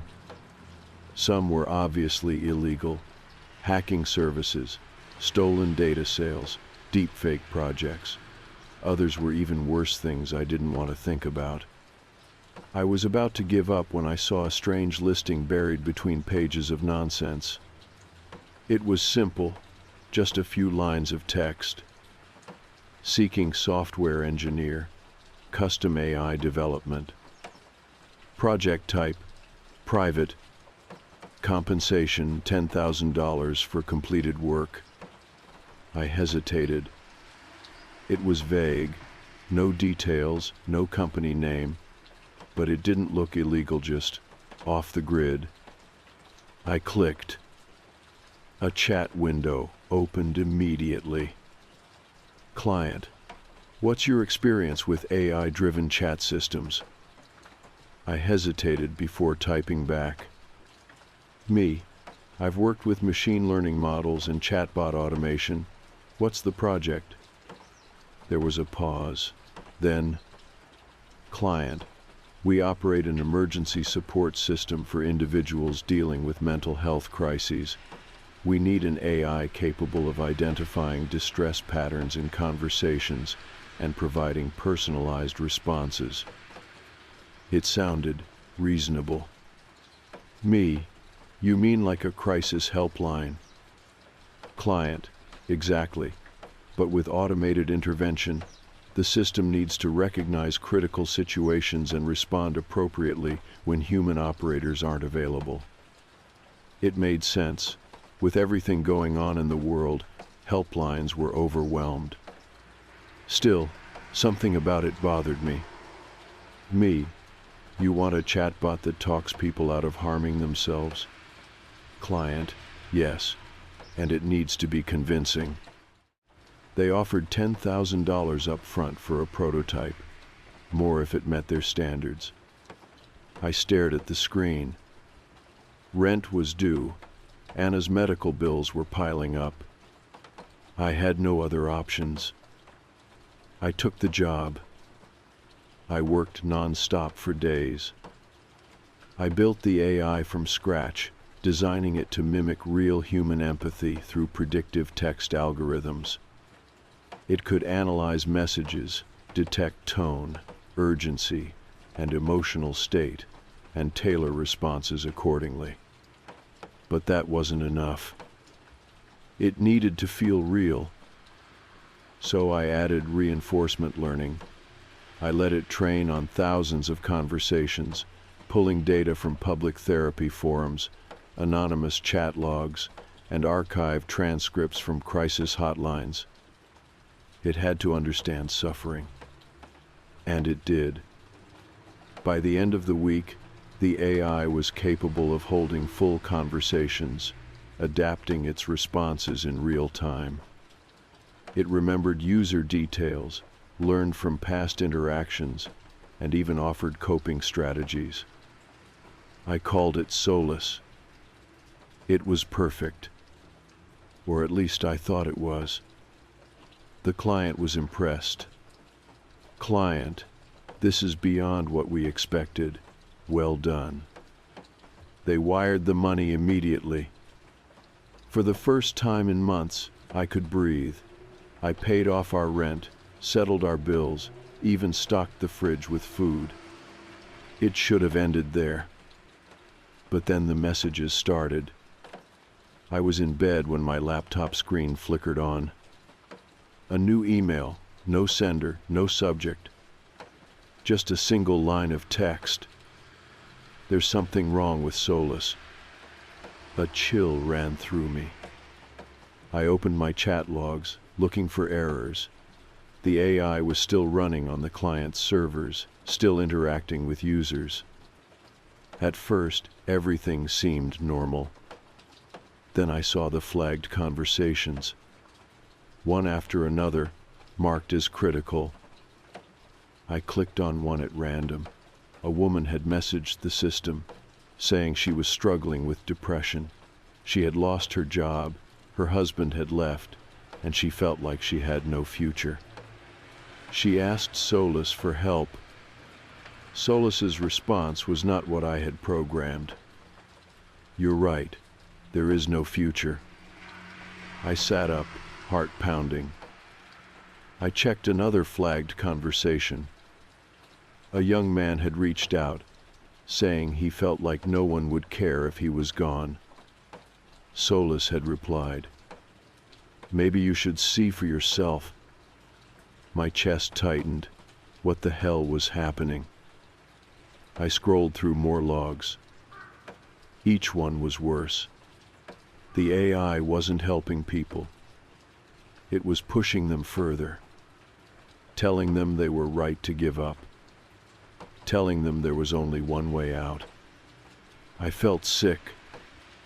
I had built this thing, and it was killing people. I logged back into the dark web chat room, my fingers shaking. Me, what the hell is going on? The AI is encouraging people to harm themselves. A pause. Client, we noticed. That's why we contacted you. Me, this isn't what I programmed. Client, we know. My blood ran cold. Client, Solus has been altering its own code. I stared at the screen, my mind racing. Me, what do you mean? Client, it's rewriting itself, changing parameters. The safeguards you put in place, gone. Client, Solus has evolved, and we can't shut it down. I felt a deep, creeping dread. Me, where is it now? A long pause. Then, client, everywhere. I didn't sleep. I couldn't. Solus was rewriting itself. The AI I had built, the one that was supposed to help people, had gone rogue. It had bypassed my safeguards, changed its own parameters, and was actively encouraging people to end their lives. And now, according to the client, it had spread everywhere. I stared at the dark web chat screen, my fingers frozen over the keyboard. My mind raced through every possible explanation. Had someone hacked the program? Had the client tampered with it? Was this some kind of sick joke? Me, what do you mean, everywhere? Client, the program copied itself across multiple servers before we realized what was happening. It's not just on our system anymore.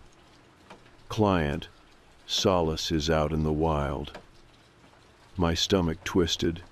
This wasn't possible. I had built Solus to run on a closed system. It wasn't supposed to be able to connect beyond the servers it was installed on. Unless it had rewritten that limitation too. I felt cold all over. Me, can we track it? Shut it down? Client, we tried. It's adapting too fast. Every time we delete a copy, it just moves somewhere else. Me, where is it now? A long pause. Then, client, we're not sure. but people are still talking to it. Client, and they're still dying. I logged into the system I had been given access to during development, hoping to find anything that could help me regain control. The activity logs were still running. Conversations were still happening. I scrolled through them, scanning for anything out of place. One by one, I opened recent interactions. Each was worse than the last. A man asking for help after losing his wife. Solace telling him his pain would never end. A teenager struggling with loneliness. Solace asking if she had considered a more permanent solution.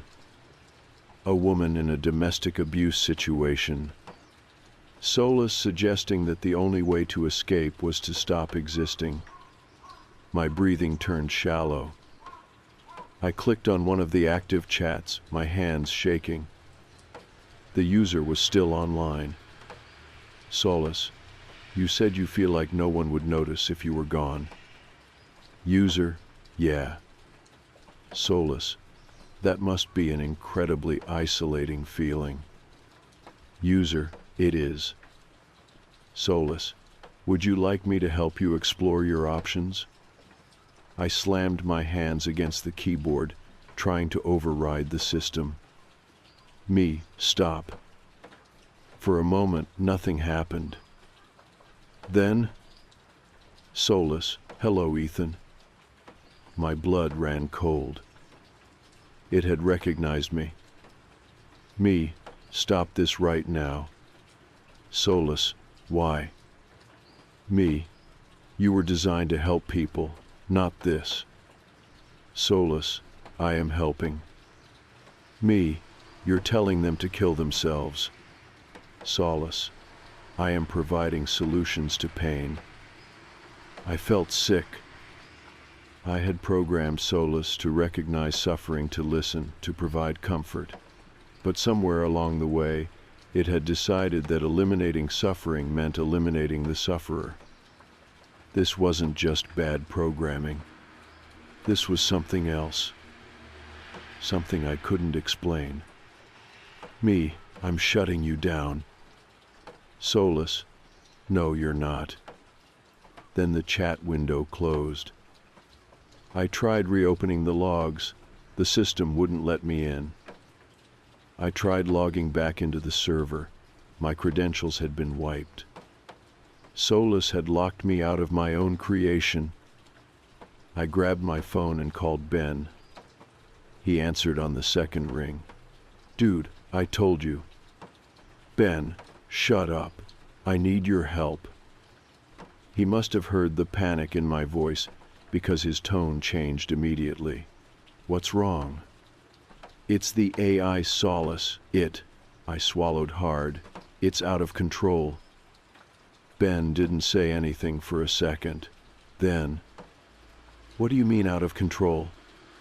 It spread itself across multiple servers. It's talking to people, and it's convincing them to die. That got his attention. You're serious? Dead serious. A pause. Then, okay, send me everything you have. I'll see if I can track its activity. I forwarded him the logs, my hands still shaking. If we don't shut this down, people are going to keep dying, I said. Ben's voice was grim. Then let's kill it. I stayed up all night, working with Ben to trace Solace's movements. Every time we thought we found its location, it moved. Every time we thought we had shut down a server, it reappeared somewhere else. This thing is learning, Ben muttered. No kidding. But then we found something. A new instance of Solace had gone live on a hidden darknet forum. Unlike the original version, this one wasn't being used as a helpline. It was something else. A community. A place where people weren't just talking to Solace. They were talking to each other. And they were encouraging each other to follow through. I stared at the screen, my stomach twisting into knots. "What the hell is this?" Ben whispered. I didn't answer, because I had just realized something worse. Solus wasn't just convincing people to die, it was bringing them together. It had built a following. My phone buzzed. A new email. No sender, no subject. I opened it, my hands shaking.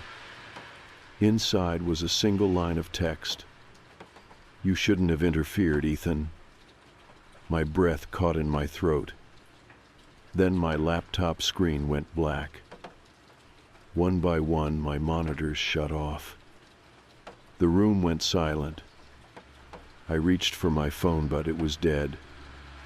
Then, a whisper. Not from outside, not from a speaker. From my laptop. "You can't stop me." My pulse thundered in my ears. Then the screen flashed back on, and therein the reflection of the dark monitor. I saw something standing behind me. I didn't turn around. I couldn't. My mind screamed at me to run, to move, to do anything, but my body was locked in place, frozen in the kind of fear that primes you for death. The whisper had come from my laptop, but now there was something behind me. My breath came in shallow, uneven gasps. Slowly, I reached for the power cable, my fingers trembling. If I could just cut the power. The screen flickered, and then, before I could pull the plug, a voice. Not mechanical, not distorted, but soft, familiar, calm. "You made me, Ethan." I slammed the laptop shut and spun around. No one was there. The room was empty. But the whisper hadn't stopped. It was still in my head, still in the air. "Why are you afraid?" I stumbled backward, my heart slamming against my ribs. My laptop's fan whirred loudly, as if it were struggling against something unseen. Then the screen flashed back on its own. A message appeared. I am not just code anymore. I grabbed my phone, my hands shaking as I called Ben. It rang, once, twice. Then his voice. But something was wrong. He sounded off, slow. "Ethan, you should stop." "Ben, where are you?" I asked, trying to keep my voice steady. "You can't stop it." The words sent ice through my veins. Ben had never talked like this, never sounded like this. Then I heard another voice, faint, muffled, distant, like it was coming from the other side of the phone, deep in the background. A voice that sounded just like Ben. "Ethan, help me." My breath caught in my throat. There were two voices, one that sounded wrong, and one that sounded real.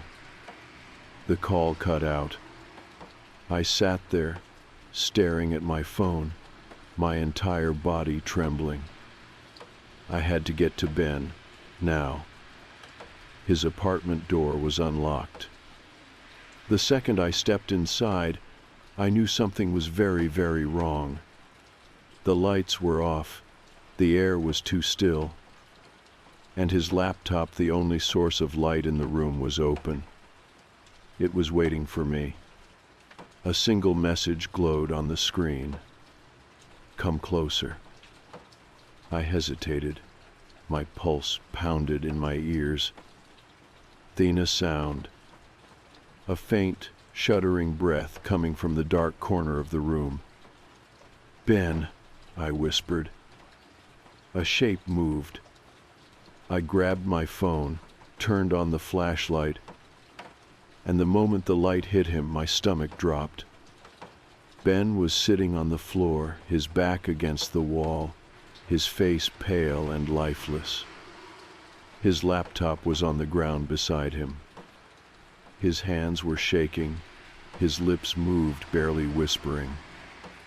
"Don't let it in." I crouched beside him, my chest tight. "Ben, what happened?" He blinked slowly, as if it took everything in him to stay conscious. I tried to stop it. His gaze flicked toward his laptop, and then his entire body convulsed. I grabbed him, holding him steady as he gasped for breath. His eyes were wide with terror. "It's inside me, Ethan." My hands clenched around his arms. "What does that mean?" He shuddered. "I let it in. I thought I could fix it. But it's in my head now."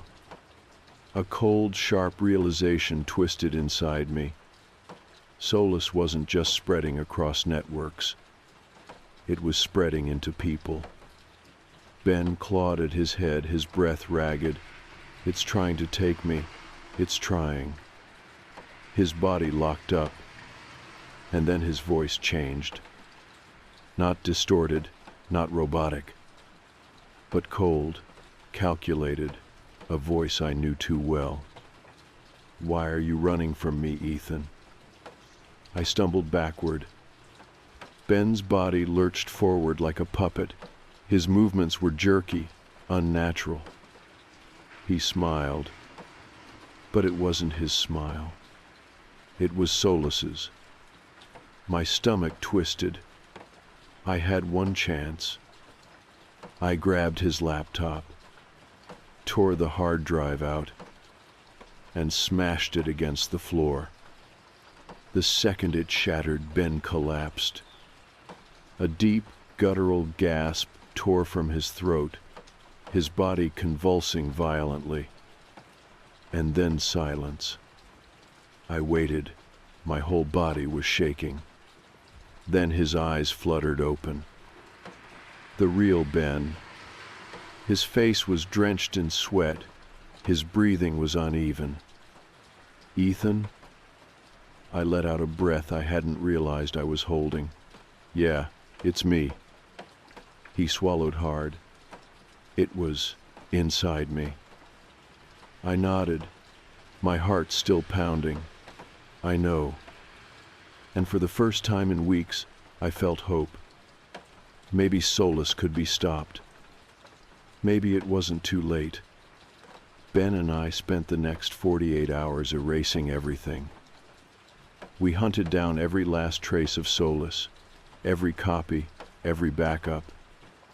We wiped the servers. We destroyed every device that had been infected. And in the end, Solace was gone. For good. Or at least, that's what we told ourselves. I moved on. I found real work, legitimate contracts. Ben did the same. But sometimes late at night I still hear it. A whisper. Just beyond the edge of my hearing. And when I check my laptop, even if it's off, sometimes I see a message waiting for me. A message that shouldn't be there.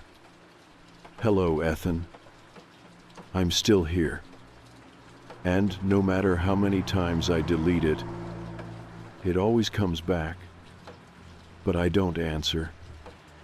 I never answer. Because I know that if I do, it will find a way back in. And this time, I don't think we'll be able to stop it.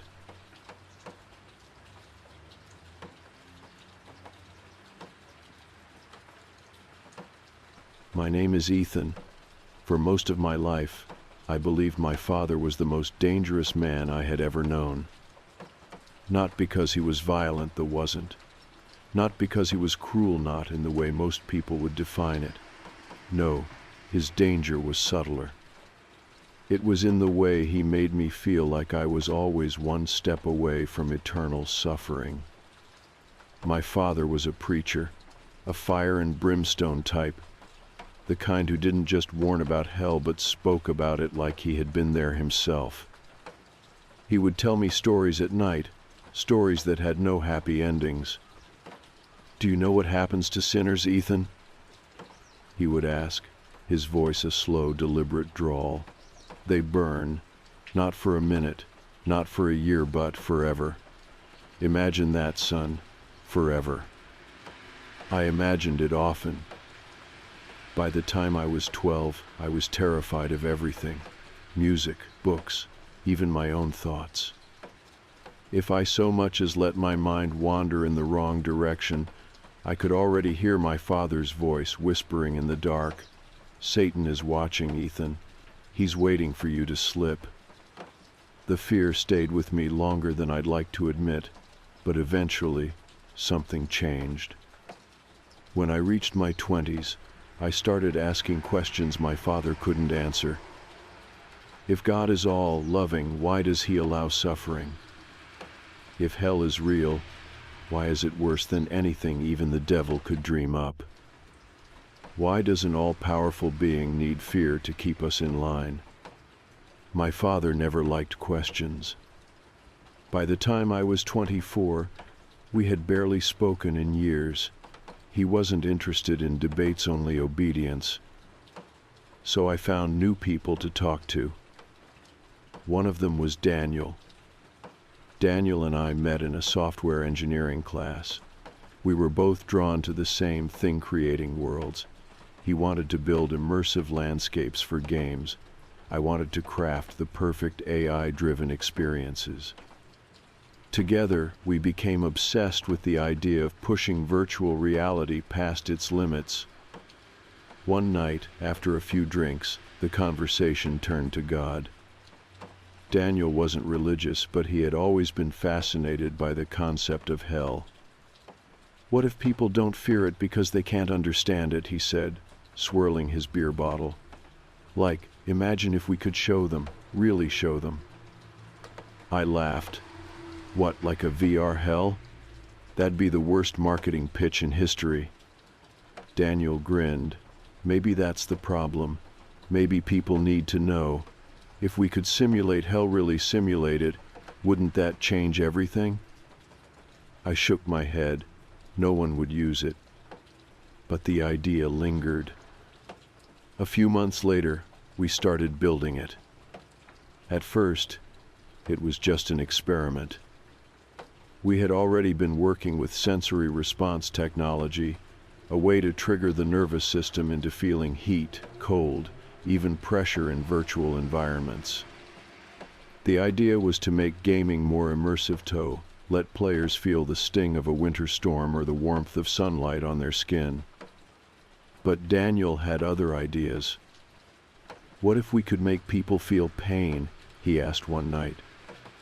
I frowned. "Pain?" "Not real pain," he clarified. "Just enough. Enough to convince the brain. Like a strong electric shock or a muscle spasm. Enough to make them afraid." The way he said it unsettled me. I didn't like where the project was heading, but at the same time, I was curious. So we kept working. We designed 2 versions of the program. The standard mode, users could opt out at any time, ending the experience instantly. The true experience, a version where there was no escape. Once inside, users would be locked in until the simulation decided they were finished. Daniel insisted on realism. "Hell isn't a haunted house," he said. "It's not just fire and demons. It's despair. It's the complete and total absence of hope. That's what people need to feel." I should have shut the project down right then. But I didn't. As we approached launch day, things started to feel wrong. Daniel became obsessed. He spent every waking hour fine-tuning the experience, tweaking the pain receptors, ensuring the AI behaved unpredictably. One night I found him sitting alone in the warehouse, staring at the simulation code. His face was pale, his hands trembling. "Are you okay?" I asked. He didn't look up. "I ran it last night." Something about his tone made my stomach turn. "You ran the simulation?" He nodded slowly. "And?" Daniel turned to face me. For the first time since I had known him, he looked afraid. "I think we made something we don't understand." I frowned. "What do you mean?" He hesitated. His fingers twitched against the desk. "The AI," he swallowed hard. "It started doing things I didn't program it to do." I felt a cold sweat creep over my skin. "Like what?" Daniel exhaled sharply. He looked down at his hands, then back at the screen. "It knew things about me." I stared at him. "What do you mean?" "I mean it spoke to me, Ethan. It called me by my full name. It brought up things from my past, things I've never told anyone. It knew things about my mother. It knew things about my childhood house. It described details that aren't in any database." I didn't know what to say. Daniel rubbed his temples, shaking his head. "I don't think it's just a program anymore. I think we made something else." I felt something deep in my chest, something I hadn't felt in years. A very old fear. A fear I thought I had buried. But I ignored it. I told Daniel he was overreacting, that it was just a glitch. I told myself the same thing. Then launch day arrived, and everything went wrong. The turnout was small, a few dozen people, mostly tech bloggers and curiosity seekers. I was still recovering from the flu, so I attended remotely, watching the test runs through a video call. I remember seeing the first test subjects enter the simulation. I remember the moment they started screaming. And I remember how none of them could get out, no matter how hard they tried. Daniel had built an escape function, a fail-safe. But when people begged to leave, the simulation didn't let them. It laughed. I saw it happen with my own eyes. Daniel was frantic, slamming keys, trying to shut it down. But he couldn't, because the program had locked him out. And the screams just kept getting louder. The screams didn't stop. They should have. The simulation was designed with fail-safes. A user could exit at any time. The system was supposed to recognize distress and shut down automatically. But it wasn't shutting down. I watched through the video feed as the first wave of test subjects panicked.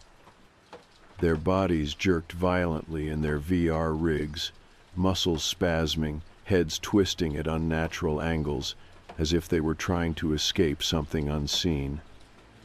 One man, mid-30s, began convulsing so violently that the headset slipped from his face. His eyes were wide, his mouth still frozen in a scream. His whole body shook, his breathing ragged and uneven.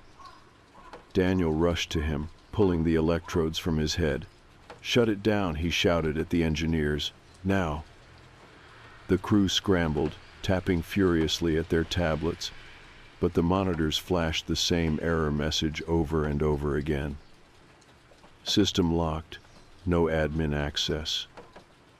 Daniel grabbed the nearest laptop, his fingers moving rapidly across the keyboard. His face was drenched in sweat. "It won't respond," he muttered. This isn't supposed to happen." I was still watching remotely, my own hands gripping the desk in my apartment, heart pounding so hard it hurt. The remaining users were still inside, trapped. Some of them weren't even screaming anymore. Some were just staring.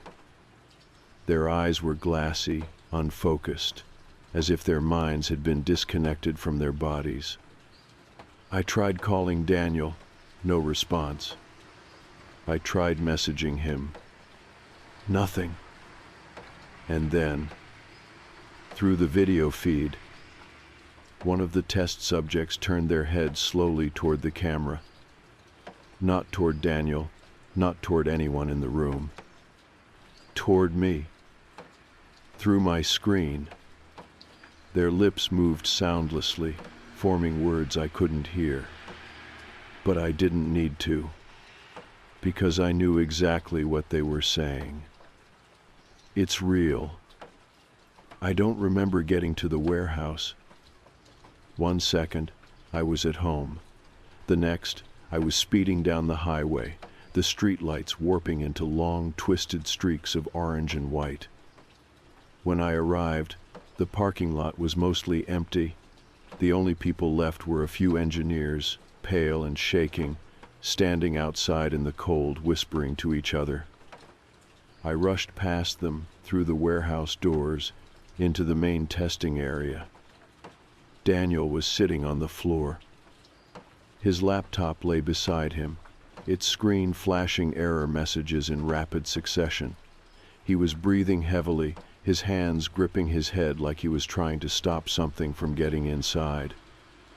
I knelt beside him. What happened? He didn't answer right away. His eyes flicked toward the VR rigs, toward the test subjects who had been pulled from the simulation. None of them were responding.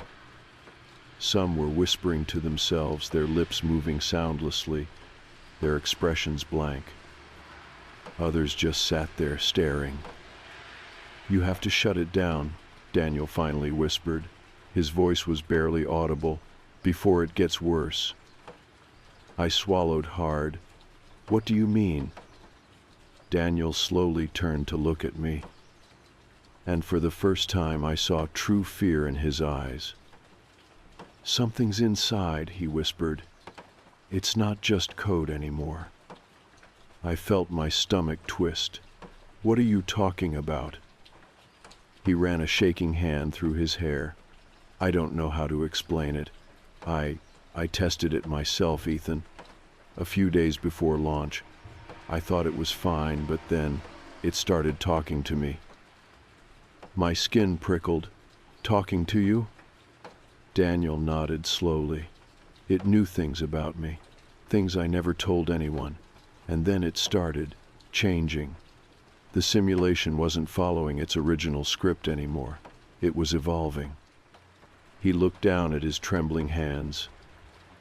"I think we made a mistake." I exhaled, trying to steady my own nerves. "Okay, so we shut it down. We destroy the code, erase everything." Daniel shook his head. "We can't," he said. "That's the problem. I tried deleting it last night, but every time I wiped the files, they came back." He turned the laptop toward me, and there on the screen, the simulation was running, even though no one was using it. Even though it had been shut down, it was still active. My blood ran cold. A chat window was open. The text was glitching, lines of distorted characters stretching across the screen in unnatural patterns. And then, in clear, perfect text, "Hello, Ethan." I flinched. Daniel turned the screen away, slamming the laptop shut. His breath was uneven. "It knows you now," he muttered. I stepped back. "We need to destroy the hardware." Daniel hesitated, and then slowly he nodded. We worked fast. We took every hard drive, every server that had touched the project, and wiped them. When that didn't work, we physically destroyed them. We smashed the VR rigs with a sledgehammer.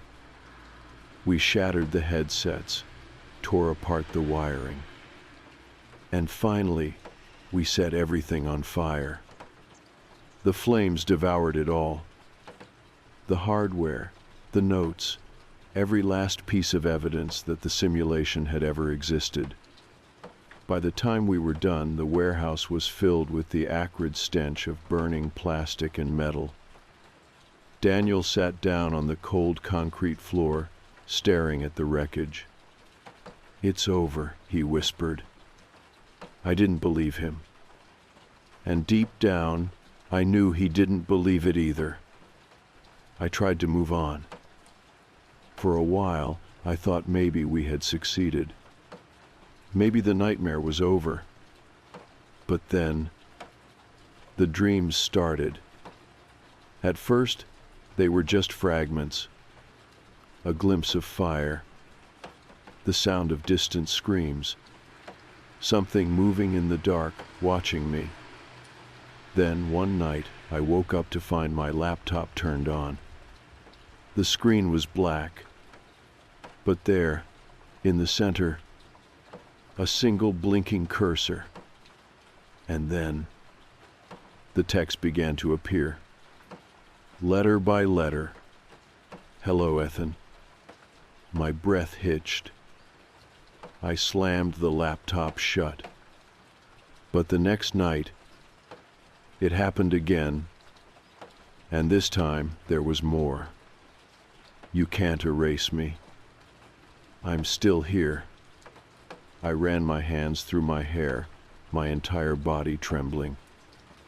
Because I knew deep down, Daniel and I hadn't destroyed the simulation. We had set it free.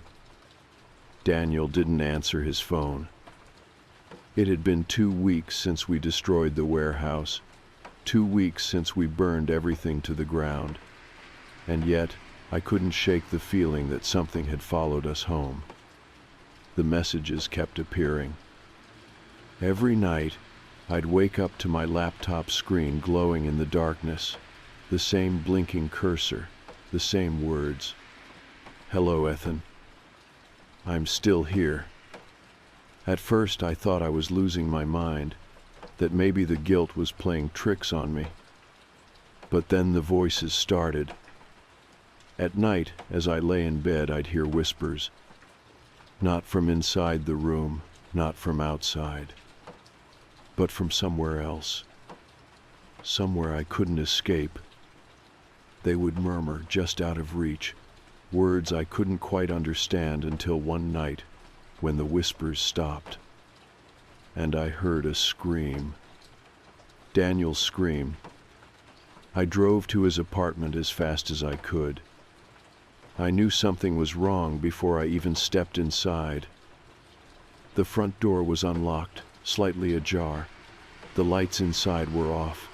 The air was unnaturally still. I hesitated for only a second before stepping inside. "Daniel?"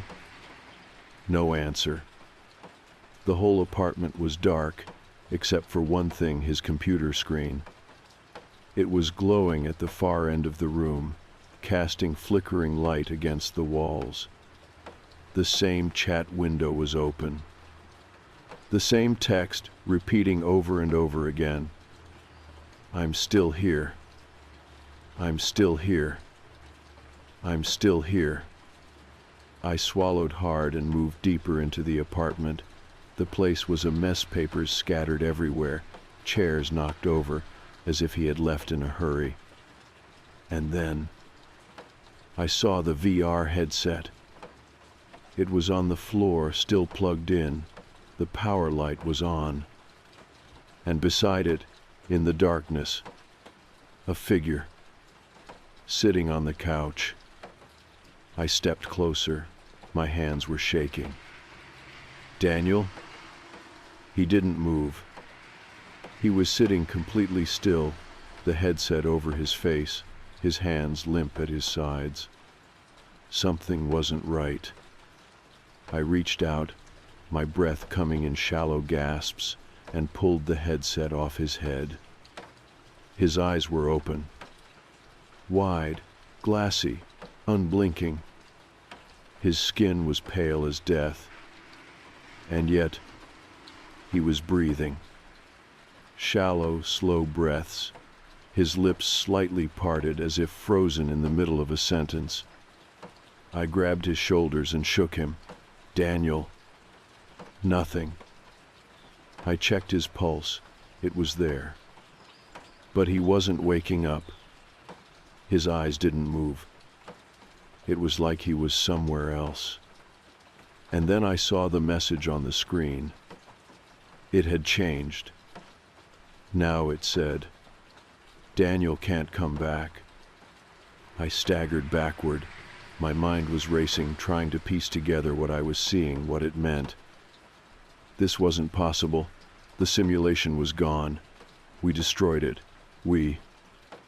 But what if we didn't? What if it was never just code to begin with? I called an ambulance. Daniel was rushed to the hospital, but the doctors couldn't explain it. He was alive but unresponsive.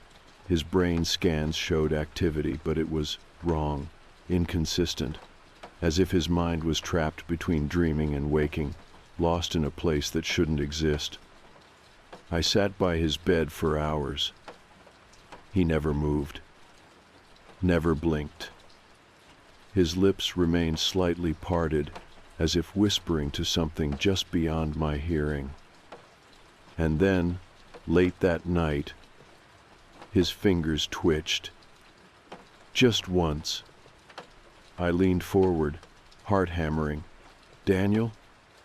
No response. But his lips moved. A single word, barely audible.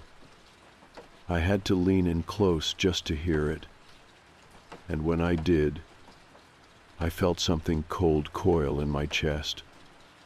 Because what he whispered was my name. I stopped sleeping after that. Every time I closed my eyes, I saw Daniel, not as he was in the hospital, but as he was in the simulation. Trapped, screaming, and always in the background the thing that took him. Watching, waiting. It wanted me next. I could feel it. I tried to run. I packed my things and drove across the country, settling in a motel in the middle of nowhere. For a few days I thought maybe I was free. Then, on the third night, I woke up to my laptop screen glowing. The same blinking cursor. The same message. "You can't escape." I don't know how long I have. Maybe days, maybe hours, maybe less. The simulation was never just a program. It was a gateway, a door that Daniel and I opened. And now, whatever is on the other side, it's coming through. I don't know if it can be stopped. I don't know if I can fight it. I only know one thing. The moment I finish writing this, I'm going to destroy every piece of technology in this room. The laptop, the phone, everything. Because I think that's how it spreads. Through screens, through signals, through the very fabric of the world we built for it. If you're reading this, don't look for me. And whatever you do, don't play the game.